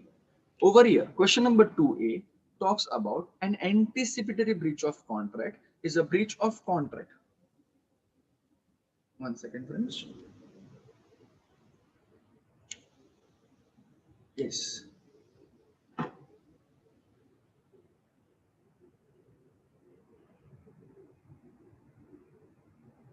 Okay. Question number 2A. Question number 2A says an anticipatory breach of contract is a contract before the time fixed for the performance of the contract, before the time fixed has arrived for the performance. Explain the statement and also the effect of anticipatory breach on contract. Now you have to over here explain the provision of anticipatory breach of contract. Over here, this question is carrying a weightage of 7 marks. So yes, friends, over here, first of all, you already know that whenever there is a breach of contract, then in that case, the contract comes to an end, the contract gets discharged. Now, such breach can either be an anticipatory breach or it can even be an actual breach of contract. Anticipatory breach is a breach wherein one of the party has refused to perform the contract before the due date of performance. So any breach of contract arising before the due date of performance, I repeat, any breach of contract done before the due date of performance, then such breach is called as an anticipatory breach of contract. Over here, what is the effect of the same? Whenever there is an anticipatory breach of contract, then in that case, the aggrieved party has got two options. Option number one, he can treat the contract as rescinded and he can directly sue the defaulting party. Or else option number two, he I'm sorry. Option number two, he can treat the contract as continuing in nature and he can wait till the due date of performance. However, even on the due date, if the defaulting party does not perform the contract, then later on he can file a case. But wait, if the aggrieved party is going for option number two, then in that case, if at all before the due date of performance, if there is some kind of supervening impossibility taking arise or taking into picture, then the entire contract becomes void. Let me give you a very simple example over here. There was a contract between me and JK Shah sir. As per the contract, I had to conduct lectures from 10th April to 20th April at a place called as Ahmedabad. The contract between me and JK sir was entered on 1st April. So friends, the date of contract is 1st April. Let us have a look over here. The date of contract is 1st April. So on 1st April, the contract got entered between me and JK sir. The performance was scheduled from 10th April to 20th April. So this is nothing but the due date of performance. So date of performance. Now, for example, on 5th April, when I say 5th April is nothing but before the due date of performance? Yes. Now on 5th April, I have approached to JK Shah sir and I told him that sorry sir, I am not interested to travel all the way to Ahmedabad. See, first of all, the contract was already entered on 1st April. It was my duty to conduct lectures at Ahmedabad from 10th April to 20th April. But before the due date of performance, that is on 5th April itself, I am refusing to JK Shah sir that I won't be conducting any lectures at Ahmedabad branch. So can I say I'm trying to do a breach of contract? Yes. But can I say this breach is been done before the due date of performance? Yes. Then this is nothing but anticipatory breach of contract. This is nothing but anticipatory breach of contract. Now friends, over here I am the defaulting party and JK Shah sir is the aggrieved party. Now JK Shah sir has got two options. Option number one, he can file a suit immediately against me on 5th April itself. Or else option number two, JK Shah sir thought that let me wait till the due date. Let me wait till the due date, that is till 10th of April. If on 10th April Kunal Shah does not travel to a place called as Ahmedabad, then I will file a case against Kunal Shah. By chance, if JK Shah sir is going to adopt option number two, that is, he's going to wait till the due date and later on he's going to file a case against me. Now, in that case, for example, on 8th April itself, I started suffering from something called as heavy tonsils, and doctors have recommended me not to take lectures. So now on 8th April itself, I have got a valid reason for not to travel to Ahmedabad, because now the contract between me and JK Shah sir has been covered under a supervening impossibility, when the contract has now become void. So hey aggrieved party, hey aggrieved party, whenever there is a situation of something called as anticipatory breach of contract, then in that case we know that you have got two options. That is, you can either treat the contract you can either treat the contract as cancelled and you can file a case immediately, or option number two, you can wait till the due date and later on you can file a case. But it is better not to go for option number two, and you should directly go for option number one itself. So friends, this was actually a direct theory question wherein you don't need to have any kind of paragraph form for your answer. Your answer can be in a point form because it was a theory question. Let us go on to the second question. Question number 2b. Question number 2b says, discuss the conditions under which LLP will be liable and not liable for the acts of the partner. So they have actually two parts. You have to discuss the situations wherein LLP is liable for the activities of the partner and LLP is not liable for the activities of the partner.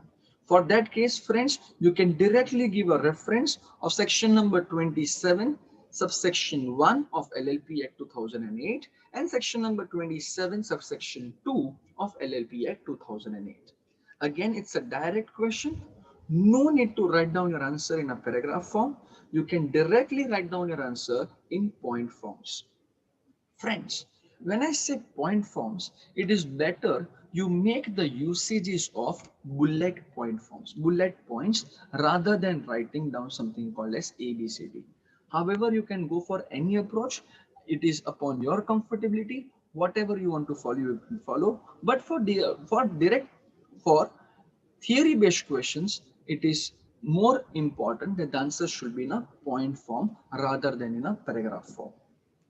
Over here, the question is a theory question, wherein you have to write down the points wherein LLP is liable for the acts of the partners and LLP is not liable for the acts of the partner. So let us first discuss section number 27, subsection 1. Section number 27, subsection 1 of LLP Act 2008 says that LLP is not bound by anything done by a partner in dealing with a person if that partner has done an activity beyond his authority. So if the partner of the LLP has done an activity beyond his authority and that outsider has the knowledge that the partner has done something beyond his authority, then in that case LLP won't be held liable. However, section number 27 subsection 2 says that LLP is liable if a partner of the LLP has done a wrongful act within his authority. If the partner of the LLP has done a wrongful act within his authority, then in that case, LLP will be held liable. So friends, this was again a direct question. So question number 2A and question number 2B, both of them were a direct question. Let us go on to question number 3. In question number 3A and 3A has got two questions. You have to answer any one of them. I will be discussing both of them. So question number 3A. When can a continuing guarantee be revoked under the Indian Partnership Act 1932? Again, it's a direct question. It is having a weightage of merely 2 marks. Over here, over here. Continuing guarantee can be revoked whenever there is something called as admission of a new partner, or there is something called as retirement of a partner, or there is something called as a death of a partner. In short, whenever there is a provision towards reconstitution of the firm, whenever there is a provision towards reconstitution of the firm, then in that case, whatever was the guarantee, whatever was the continuing guarantee given by the old firm, that continuing guarantee will be withdrawn, it will be revoked once there is a reconstitution of the firm. You could have answered this part, or you could have also answered something called as a distinguish between partnership and HUF. Friends, there are many points of distinguish between partnership and HUF. However, the examiner had clearly written over here that you can write down any 2 points of distinguish between partnership and HUF, because the answer itself was having a weightage of 2 marks only. Friends, whenever you are writing down an answer for distinguish between, see, ICAI has not notified about any particular manner of writing down the answers for distinguish between. You can write down the answer in a paragraph form, or you can also write down your answer in a tabular form. That is the primitive method we are following for writing down the answers for distinguish between. Friends, whenever you are giving an answer for distinguish between in a tabular form, it is advisable that in that tabular form, along with the points of difference, you also write down a heading that is the basis of difference. What was the base of difference under which you are distinguishing both the provisions? So over here you need to give 3 headings: basis of difference, partnership, and then joint Hindu family, that is HUF. Over here, the very first point of difference could be towards the mode of creation. Pretty obvious. Partnership is being created by a agreement, whereas HUF is not created by an agreement. It is just created by status, that is by means of birth in the family. Over here, whenever you talk about a partnership, then in that case, whenever there is a death of a partner, then the entire firm gets dissolved. However, in case of joint Hindu family, this is not the case. If there's a death of a family member, it does not arises into dissolution of the HUF business. Management. In partnership, the entire firm is managed by the partners. So all the partners are equally entitled to take participation into the partnership business. So all the partners will come together and they will manage the entire affairs, that is the business affairs of the partnership firm. However, when I talk about the HUF, then the right of management of HUF is generally given to the Kharta, that is the governing male member or the female member of the family. The Karta is the person responsible for the management of the HUF. But in partnership, all the partners are responsible for the affairs of the business of the firm. Now, the another point of difference over here, authority to bind. Every partner can by his act bind the firm. So every partner is responsible for the activities of other partners. Whereas in case of HUF, the Karta or the manager has the authority to contract for the family business and the other members in the family. So it is the Karta who has got the authority to bind. When it comes to partnership, about the liability, in a partnership, the liability for partner is unlimited. We already know. But in case of HUF, the liability of the Karta is unlimited and the other co-partners are liable only to the extent in the profits of the family business. So co-partners will be having a limited liability, whereas Karta will be having an unlimited liability. The last point of difference, the words calling for accounts on closure. Whenever a partnership is going to get closed down, a partner can bring a suit against the firm for the accounts provided he also seeks the dissolution of the firm. Whereas in HUF, on the separation of the joint family, a member is not entitled to ask for the accounts of the family business. So friends, this was the points of difference between partnership and HUF, wherein you had to just write down any 2 points of difference. Let us go on to the next question, that is question number 3b. Question number 3b. What are the implied conditions in a contract of sale? Friends, under Sale of Goods Act 1930, we have already come across a topic called as conditions and warranties. Conditions are something which is the main purpose for which the contract of sale is being formed, whereas warranties are something which is collateral to the main purpose. Conditions can be express conditions, it can also be an implied condition. In a similar way, warranties can also be an express warranties, it can also be an implied warranties. Now, what are the implied conditions in a contract of sale by sample? Whenever there is a sale by sample, then there are few conditions to be followed. So what are those implied conditions under sale by sample under the Sale of Goods Act 1930? And also state the implied warranties operatives under the said act. So you have to give down the conditions towards sale by sample, and you have to also list down the various implied warranties which are there under contract of sale.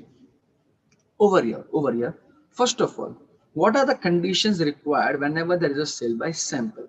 See, whenever there is a sale by sample, the very first condition required over here is that the bulk of the goods shall correspond with the sample in the quality. So whenever a seller has sold the goods through a sample, then hey seller, whatever was the sample you had shown at the time of sale, that sample and the bulk of goods which you have sold, both of that should correspond. Over here, the buyer should have a reasonable opportunity of comparing the bulk with the sample. So condition number one, the sample goods and the bulk goods should correspond. Condition number two, the buyer should have got an opportunity of examining the sample goods and the bulk goods. He will compare both the goods. And yes, the goods should be free from latent defects. That is any kind of defects which is not visible to a naked eye. It should be free from latent defects. That is, the goods shall be free from any defect, rendering them unmerchantable. Don't sell any such goods which are unmerchantable. Over here, these are the conditions which are generally there whenever a seller is selling the goods through sample. However, the questioner, the examiner over here had also asked you one more question towards implied warranties. So friends, we have to list down the implied warranties over here. You already know there are 4 implied warranties. The very first implied warranty is implied warranty as to quiet possession. The second implied warranty is warranty as to freedom from encumbrance. The third warranty is towards warranty as to quality or fitness by usage of trade. And the last one is warranty to disclose the dangerous nature of goods sold. Over here, these are the 4 implied warranties which are there inside a contract of sale. Friends, this entire question was carrying a weightage of 6 marks. It will be advisable that whatever are the implied warranties you have written, please don't just write down the heading of that implied warranty. Along with the heading, you also need to explain that implied warranty.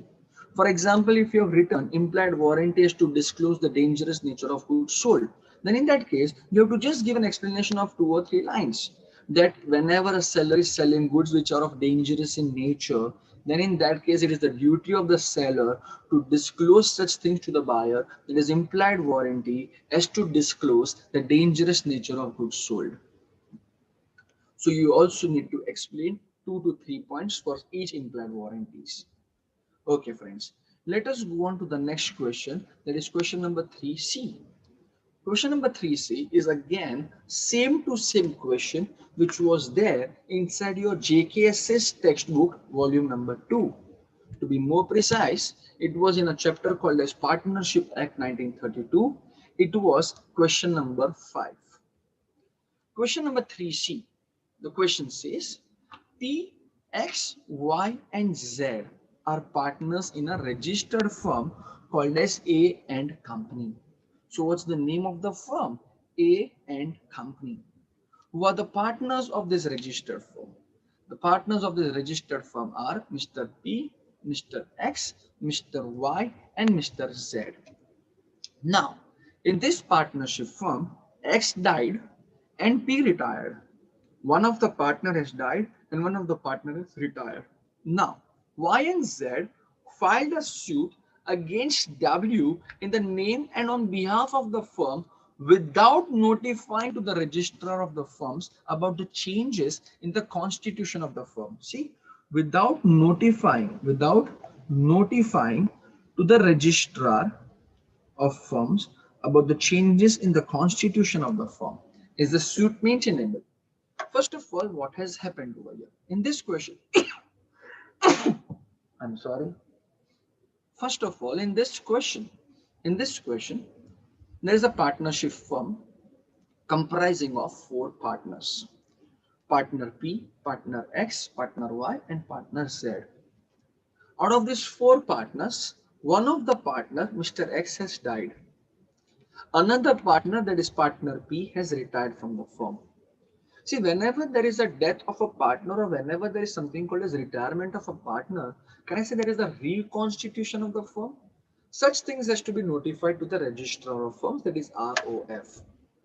However, the balance two partners, that is Y and Z, they are still the partners of that firm. Now they have filed a case against an outsider, Mr. W, and they have filed a case without notifying the registrar about the changes in the constitution of the firm. Now the examiner is asking you, is the suit maintainable? Is the suit maintainable over here? Is the question. See, we are accepting it that there is a reconstitution of the firm and such things has to be notified to the registrar. But it is whose duty to notify to the registrar? See, when it is a question of a death of a partner, then there is no requirement of notifying this thing to the registrar, because death of a partner is not to be notified to the registrar, not to be given as a notice to the registrar, because in case of a death of a partner, public notice is not required. But wait, one of the partner is retired, Mr. P is retired. See, whenever there is a retirement of a partner, then in that case, public notice is required. But such public notice is required to be given by the retired partner. It is the retired partner who will give a public notice and not the firm over here. Over here, it was the duty of Mr. P to give a public notice. However, Mr. P did not give a public notice. For that, it is not the fault of Y and Z. Y and Z are just the partners of the firm. It is not the duty of the firm to give a public notice. It is the duty of the retired partner to give a public notice. So over here, there is no default done from the side of the firm. There is a default done from the side of a partner called as Mr. P. Over here, is the suit maintainable? Yes, the suit is maintainable because there was no default done by the firm. It was a default done by the retiring partner, that is Mr. P, who had not given a public notice. So whatever is the case filed by Mr. Y and Z upon Mr. W, that suit is maintainable. Okay, friends. So that was the discussion towards question number 3C. Let us go on to the next question, that is question number 4A. Question number 4A. Mr. Sonumala, wealthy individual, provided a loan of rupees 80,000 to Dattumal. So Sonumala is a wealthy individual who has given a loan to a person called as Dattumal of rupees 80,000, and this loan was given on 26th February 2009. Borrower Mr. Dattumal asked for a further loan of 1,50,000. Mr. Sonumal agreed but provided the loan in parts at different dates. He provided 1 lakh on 28th February and remaining 50,000 on 3rd March 2019. So till now there are three loans. The very first loan given was on 26th February, which was of amount of rupees 80,000. Then there was another loan which was given on 28th February, which was of 1 lakh. There was another loan given on 3rd March, which was of 50,000. So can I say there is a debtor who has taken multiple debts from a single creditor? Over here, Mr. Sonumal is the creditor and Mr. Dattumal is the debtor. Now, on 10th March 2019, Mr. Dattumal, while paying off part rupees 75,000 to Mr. Sonumal, insisted that the lender should adjust 50,000 towards the loan taken on 3rd March and balance as against the loan on 26th February 2019. So on 10th March, Dattumal is making a part payment. He's repaying the loans. He's repaying the loans. See, amount of loans taken was 80,000, 1 lakh and 50,000. So total amount of loan taken was of how many fees? 80,000 plus 1 lakh, that is 1 lakh 80,000 plus 50,000. So the total amount of loan taken is 2 lakh 30,000. This is the liability which Dattumal is liable to pay to Sonumal. But on 10th March, Dattumal is just paying 75,000 and is insisting to Mr. Sonumal. He's insisting to the lender that I'm paying you 75,000. Out of this 75,000, kindly adjust 50,000 towards the loan taken on 3rd March and balance 25,000 should be adjusted against the loan taken on 26th February. Mr. Sonumal objected to this arrangement and asked the borrower to adjust in the order of the date of borrowal of funds. Sonumal said, no. I will adjust this amount as per the amount of loans you have taken. That is as per the amount, as per the dates you have taken the loan. Now you decide, number one, whether the contention of Mr. Dattumal correct or otherwise as per the provisions of Indian Contract Act 1872. Friends, first of all, this entire question is based upon a provision called as appropriation of payments. The provision says that whenever there is a debtor who has taken multiple loans from a single creditor, and at the time of repayment of such loans, it is the debtor who will decide that which loans he is repaying back. It is the debtor who shall apply for the payments. However, if the debtor fails to apply, then such application can be done by creditor. However, if both the parties fail, then the application will be done by law, and law will always and always apply in an ascending order, irrespective whether it is a time-barred debt or not. This is the provision. So over here, the contention of Mr. Dattumal. What was the contention of Mr. Dattumal? Dattumal wanted to adjust that 75,000 rupees, one against the loan taken on 3rd March and the balance amount against 26th February. Yes, the contention of Mr. Dattumal is correct because being a debtor, he can adjust the payment as per his own wish. What will be your answer in case the borrower does not insist on such order of adjustment of repayment? If the borrower does not adjust the money, then it is the creditor who can adjust. So in that case, Sonuval can adjust as per his own wish. He could have adjusted this amount as per his own choice. What will be the mode of adjustment? What will be the mode of adjustment or appropriation of such part payment in case neither Sonumal nor Dattumal insist any order of adjustment on their part? If there is no such adjustment done either by the debtor or the creditor, then in that case, the adjustment will be done by the law itself. And law will always and always adjust it under an ascending order. So friend, this entire concept was again something called as a concept towards appropriation of payment, wherein you could have given individual answers for all the three questions. You could have given individual answers for all the three questions. Over here. Let us go on to the next question, that is question number 4b. Question number 4b. Master X was introduced to the benefits of partnership of Messrs. A, B, C and Company. So there is a minor partner called as minor partner Master X. He was admitted to the benefits of partnership of Messrs. A, B, C and Company with the consent of all the partners. So he was admitted to the firm with the consent of all the partners. Now, after attaining the age of majority, more than 6 months elapsed and he failed to give a public notice as whether he wants to elect it to be a partner or not to become a partner in the firm. Later on, Mr. L, a supplier of material to Messrs. ABC and Company, filed a suit against Messrs. ABC and Company for recovery of the debt due. In the light of the Indian Partnership Act 1932 explain to what extent X will be liable if he failed to give public notice after attaining the age of majority. And the second question is, can Mr. L recover his debt from Mr. X, that is from the minor partner who has now become major, that is Mr. X. Over here, first of all, a minor cannot be appointed as a partner in a partnership firm. That's a general statement. However, if certain conditions are being fulfilled, then in that case, yes, a minor partner can be admitted to the firm, wherein there has to be consent of all the partners. He should be admitted only for the benefits, and he's admitted to the firm only for the timing he's a minor. Now, whenever that minor partner attains the age of majority, then in that case, within 6 months, he should give a public notice whether he wants to continue the firm or whether he wants to discontinue the firm. Public notice has to be mandatorily been given in such case. However, if that person fails to give a public notice, then in the eyes of law, he is assumed to continue the firm. That is assumed that he is going to be act as a partner of the firm.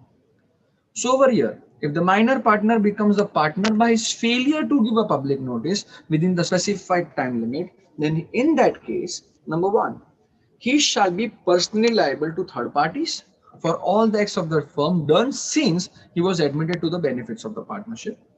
Number two, his share in the property and the profits of the firm remains the same to which he was entitled as a minor partner. So whatever was his share in the property and profits of the firm at the time of minority, that will remain the same. Now also, because he has failed to give public notice, and in the eyes of law, he is been continuing the partnership firm. Now, these are the 2 points over here. Can Mr. L recover his debt from X? Yes, Mr. L can 100% recover his debt from Mr. X, because in the eyes of law, Mr. X is nothing but the partner of the firm. And yes, Mr. X will be liable to repay the amount to Mr. L as well. So over here, can Mr. L recover his debt from X? The answer is yes. Over here, Mr. L can recover his debt from him also in the same way as he can have recovered from any other partner, because X, when he failed to give a public notice, he will be assumed to continue the partnership firm. Okay. Let us go on to the next question, that is question number 5A. Over here, friends, again this question number 5A again is the same question which is there inside your JKS's textbook volume number 2. Friends, in short,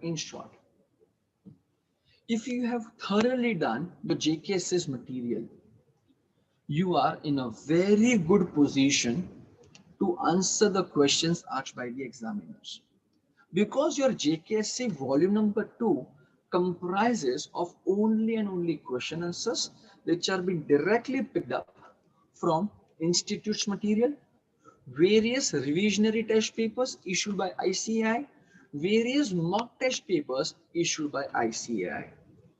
So even at the time of lectures, I was constantly saying you all, that if you have done JKSC's material, no need to do any other thing, because that itself is self-sufficient for you. Let us go for question number 5A. Question number 5A, Mr. G sold some goods to Mr. H. So G is the seller and H is the buyer. So Mr. G sold some goods to Mr. H for certain price by issue of an invoice, but payment in respect of the same was not received on that day. Invoice has been issued, but the payment is not yet been received. The goods were packed and lying in the godown of Mr. G. So right now the goods are in the possession of the seller himself. The goods were inspected by H agents and were found to be in order. So it is very much clear that the goods are in deliverable state, and the same thing is also to the knowledge of the buyer or his agents. Later on, the dues of the goods were settled in cash. So dues are being settled in cash. Just after receiving cash, Mr. G, that is a seller, asked Mr. Buyer that the goods shall be taken away from his godown to enable him to store other goods purchased by him. So the seller is requesting to the buyer that, hey buyer, you have already made the payment, the goods are in deliverable state, kindly take away the delivery so that I can store more goods in my godown once you take away the delivery. After one day, since Mr. H did not take delivery of the goods, the buyer over here did not take the delivery of the goods, then in that case, the seller, that is Mr. G, kept the goods out of the godown in an open space. So G just threw away the goods out of the godown and he just kept it in an open space. Due to rain, some goods were damaged. Some goods were damaged. Referring to the provisions of the Sale of Goods Act 1930, analyze the above situations and decide who will be held responsible for the above damage. See, first of all, ownership has already been transferred to the buyer, and once the ownership has been transferred, the risk also gets transferred. If the ownership is in the name of the buyer, then risk is also in the name of the buyer. Then in that case, the risk will be borne by Mr. H himself. Will your answer be different if the dues were not settled in cash and are still pending? See, if the dues are not settled in cash and the dues are still pending, then in that case, the seller, that is Mr. G, will start enjoying the rights towards something called as an rights of an unpaid seller. He will start enjoying the rights of an unpaid seller, wherein we have to give our answer towards the provision of section number 55 of Sale of Goods Act 1930. So if the goods are being settled in cash, then in that case, the ownership is also being transferred because the goods were already in a deliverable state. Once the ownership has been transferred, then in that case, risk also gets transferred. The person having the ownership is the same person having the risk towards the goods because risk prima facie travels with the ownership. So whatever is the loss of the goods, damage will be borne by Mr. H, that is the buyer himself. Over here. Let us go on to the next question, that is question number 5b. It's a direct question. Question number 5b says, the Memorandum of Association is the charter of the company. Discuss. Also explain in brief the contents of the Memorandum of Association. So first of all, you have to discuss that Memorandum of Association is the charter of the company, and you also need to give a brief explanation towards the contents of the MOA. First of all, what is a charter? Charter is something called as a constitution. See, to run a country, you require a constitution. In a similar way, to run a company, you require Memorandum of Association. See, Memorandum of Association itself is a fundamental document without which a company can never get incorporated. If you have studied the procedure of incorporation of a company, then in that procedure, at filing of the documents, at the time of filing of the documents, the very first document we required to be filed to the registrar was the copy of Memorandum of Association. If the documents are not been duly filed, then in that case, the registrar won't incorporate a company. So Memorandum of Association is a fundamental document without which a company cannot get incorporated. Yes, yes, yes. It is the Memorandum of Association which also explains the contractual capacity of a company. See, company is an artificial person. Whenever a company wants to enter into a contract, then in that case, the company should be in a position, to enter into a contract. And in order to know the position of a company, that whether the company can enter into a contract or not, it is the memorandum which specifies the contractual capacity of a company. A company can enter into only those contracts which are allowed by its Memorandum of Association. In fact, Memorandum of Association also states the various objects of the memorandum, various objects of the company. Such objects can either be in an affirmative way or it can either be in a negative way. If it is in an affirmative way, then in that case, you also need to define the scope. Till that scope, it is affirmative. Beyond that, it is negative. However, if the objects are negatively defined, then in that case, you don't need to define any scope because anything which is negative is completely negative. Over here, Memorandum of Association is also required for the prospective shareholders, that is the future shareholders. Whenever they are going to invest in our company, before investing their money, the prospective shareholders will like to know that what the company is doing. That is, what are the objects of the company. In fact, it is also very important document for any outsiders or creditors when they want to enter into a contract. So any outsiders or creditors, before entering a contract with the company, they will have a look upon a document called as Memorandum of Association. So yes, Memorandum of Association is a charter of the company. Now, what are the contents of the Memorandum of Association? Inside the Memorandum of Association, you will come across the name clause, registered office clause, object clause, liability clause, capital clause. Capital clause is the clause which is there only and only in case of a company having a share capital. Subscription clause or association clause, and last one is the succession clause, which is there only in case of a one-person company. So friends, these are few contents of the memorandum wherein you have to also explain this contents in detail. An explanation of 1 or 2 lines will do. So friends, this was your question number 5B. Let us go on to the last sets of question. It is question number 6, wherein this sets of question comprises of 3 sub questions, that is 6A, 6B and 6C. Before completing the discussion of question number 6, over here, few guidelines for your examinations. Number 1, you have to answer your questions in black ink. Irrespective whether it is a ball pen or a gel pen, it's fine, but it has to be black ink. Number 2, always start a new question on a new page. So over here, for example, in question number 5, there are 2 parts, 5A and 5B. The moment you complete 5B, then question number 6 should be started on a new page. It's advisable to start on a new page. Sir, I want to first complete question number 1. I will complete all the subparts, that is question number 1, A, B and C. Sir, after that, can I go for question number 5 rather than going for question 2, 3 and 4? The examiner says yes, you can jumble around the questions. So question number 1, then question number 5. You have completed question number 5A and 5B. So now I want to answer question number 2. Okay, answer question number 2A and 2B. So can I answer in this way? First I will answer question number 1A, then I will answer 5B, then I will answer 6C. No, such jumbling is not allowed.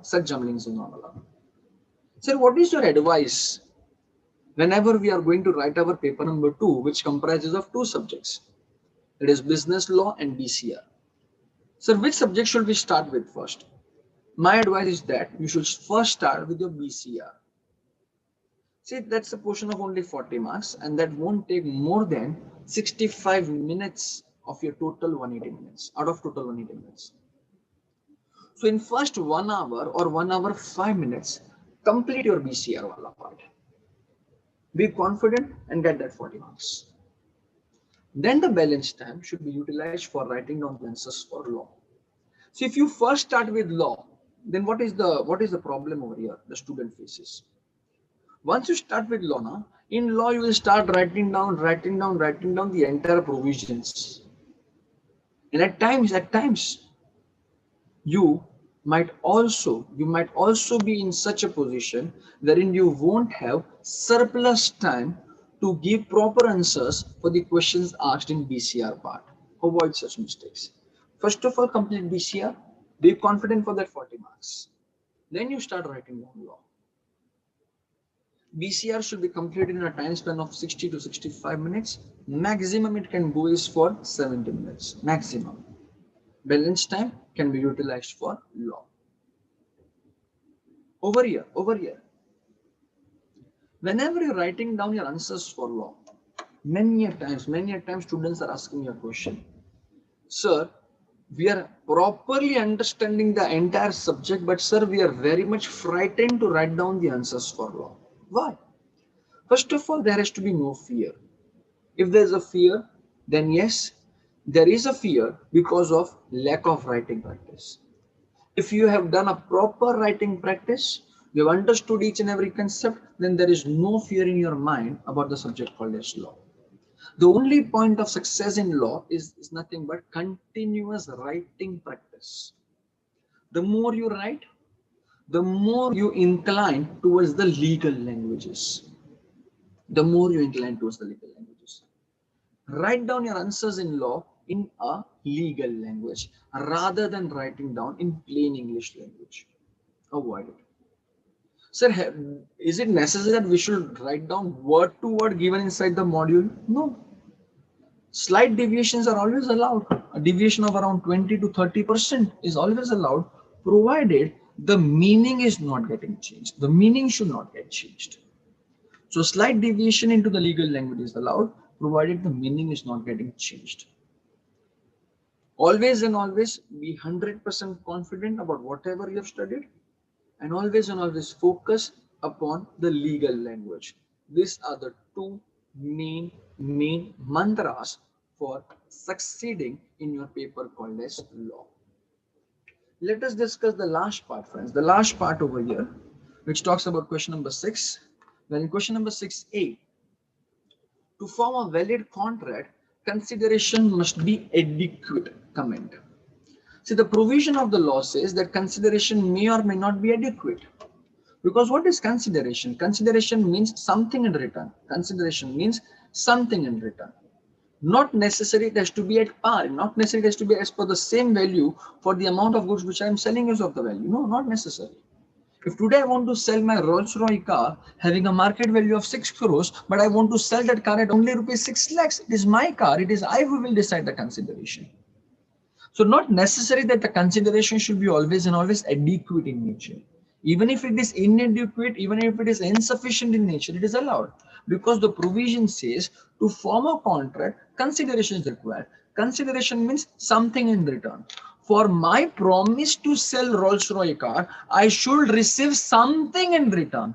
Now that something, whether it is adequate or inadequate, it is completely not required. Even if it is inadequate, it is a consideration. Even if it is adequate, it is a consideration. But always and always make a point. If it is inadequate and such inadequacy is being done either through coercion or under influence or fraud, then in that case the contract will be voidable in nature. If at the pinpoint of a gun, a person is going to buy my car at rupees 6 lakhs having a market value of 6 crores, then in that case consideration is inadequate, but this is not a valid contract because my consent was not a free consent to sell the car at 6 lakhs. There was an application of coercion over me. So generally, consideration may or may not be inadequate. Even if it is inadequate, it is a valid consideration. It is a valid consideration. However, such inadequacy should not be taken through coercion or under influence or fraud. In short, the consent should be a free consent between the parties. Okay, that was a direct question. You could have directly answered this thing. The next question, question number 6b. What is the conclusive evidence of partnership? State the circumstances when partnership is not considered between two or more parties. See, the conclusive evidence in a partnership is nothing but mutual agency. Yes, it is mutual agency which is acting as a conclusive evidence in case of a partnership. In fact, it is the true test of partnership. So you have to give an explanation towards mutual agency. Now you have to also answer one more thing, that is circumstances when partnership is not considered between two or more persons. Partnership is not considered between two or more parties. That is the circumstances when partnership is not considered between two or more parties. So there are various judicial pronouncements have been laid to the following factors. Number one, parties have not written any record of terms and conditions of partnership. That is, there is nothing called as a partnership deal between the parties. Partnership business has maintained no accounts of its own, which will be open to inspection by both the parties. So there are no accounts being opened in the name of the partnership. No account of the partnership was opened with any bank. There was no banking account opened in the name of the partnership. No written intimation was being conveyed to the deputy director of the procurement with respect to the newly created partnership. This is the same para which has been directly picked up from your JKS's volume number 1. So you have to just tell about these situations, that is, if following are the circumstances wherein partnership is not considered between two or more parties. Last part, question number 6C. Question number 6C is again a question which was there inside your JKS's textbook, that is volume number 2. It is a similar question. A, an assessee, that is a person who pays the tax, is called as an assessee. A, an assessee had large income in the form of dividend and interest. In order to reduce his tax liability, he formed 4 private companies and transferred his investment to them in exchange of their shares. So whatever he was getting in income, he was transferring to these 4 private companies, and the income earned by the companies was taken back by him as a pretended loan. So he was transferring his income to the company, and whatever the company has earned, that money he was taking back from the company in the name of the loan. Can A be regarded as a separate from the private limited company which he has formed? First of all, this is a similar question which was there as per a case study called as Dinsho Manikji Petit versus CIT. Over here, Mr. A is just trying to evade taxes. Whenever you are trying to evade taxes by forming a company, then in that case, there is a concept called as lifting of a corporate wealth. Over here in the eyes of the law, the members of the company and the company are considered to be 2 different persons. But if you are trying to evade taxes in the name of the company, then in that case, whatever was the separate legal entity, whatever was the corporate will given to you, such corporate will be lifted. And the moment the corporate will gets lifted, there is no separate legal entity between the parties. Now, in the eyes of law, the four private companies and Mr. A is considered to be one and the same. So over here, first you have to give an explanation towards lifting of a corporate will. You could have also given a case reference of Dinsho Maniji Patent versus CIT, and you could have concluded your answer saying that A cannot be regarded as separate from the private limited companies he has found because the corporate will gets lifted whenever you are forming a company just to evade taxes. Once the corporate will has been lifted, there is no separate legal entity. Hence, in the eyes of law, Mr. A and four private companies are considered to be one and the same persons. Are you sure? So, yes, friends, this was your entire paper discussion. This was your entire paper discussion towards business law. Over here, I have always and always given you the points. Even today, I gave you the points that you have to write down your answers in black ink. Try to have a writing practice as many times possible for you.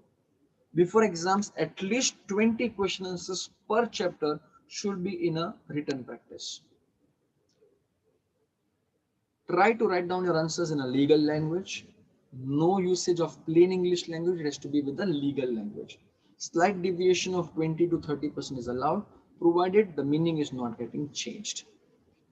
Answers for case study based questions should be given in a paragraph form, wherein paragraph number 1 should talk about the provisions of the law.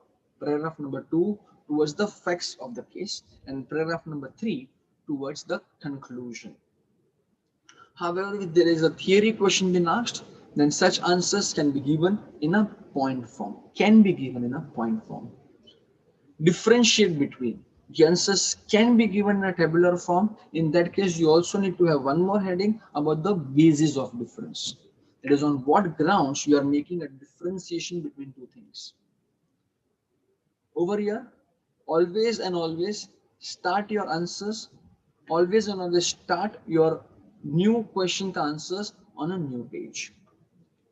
Attempt those questions wherein you are more confident. First, you have to attempt those questions. Between law and VCR, start your paper with VCR, end your paper with law.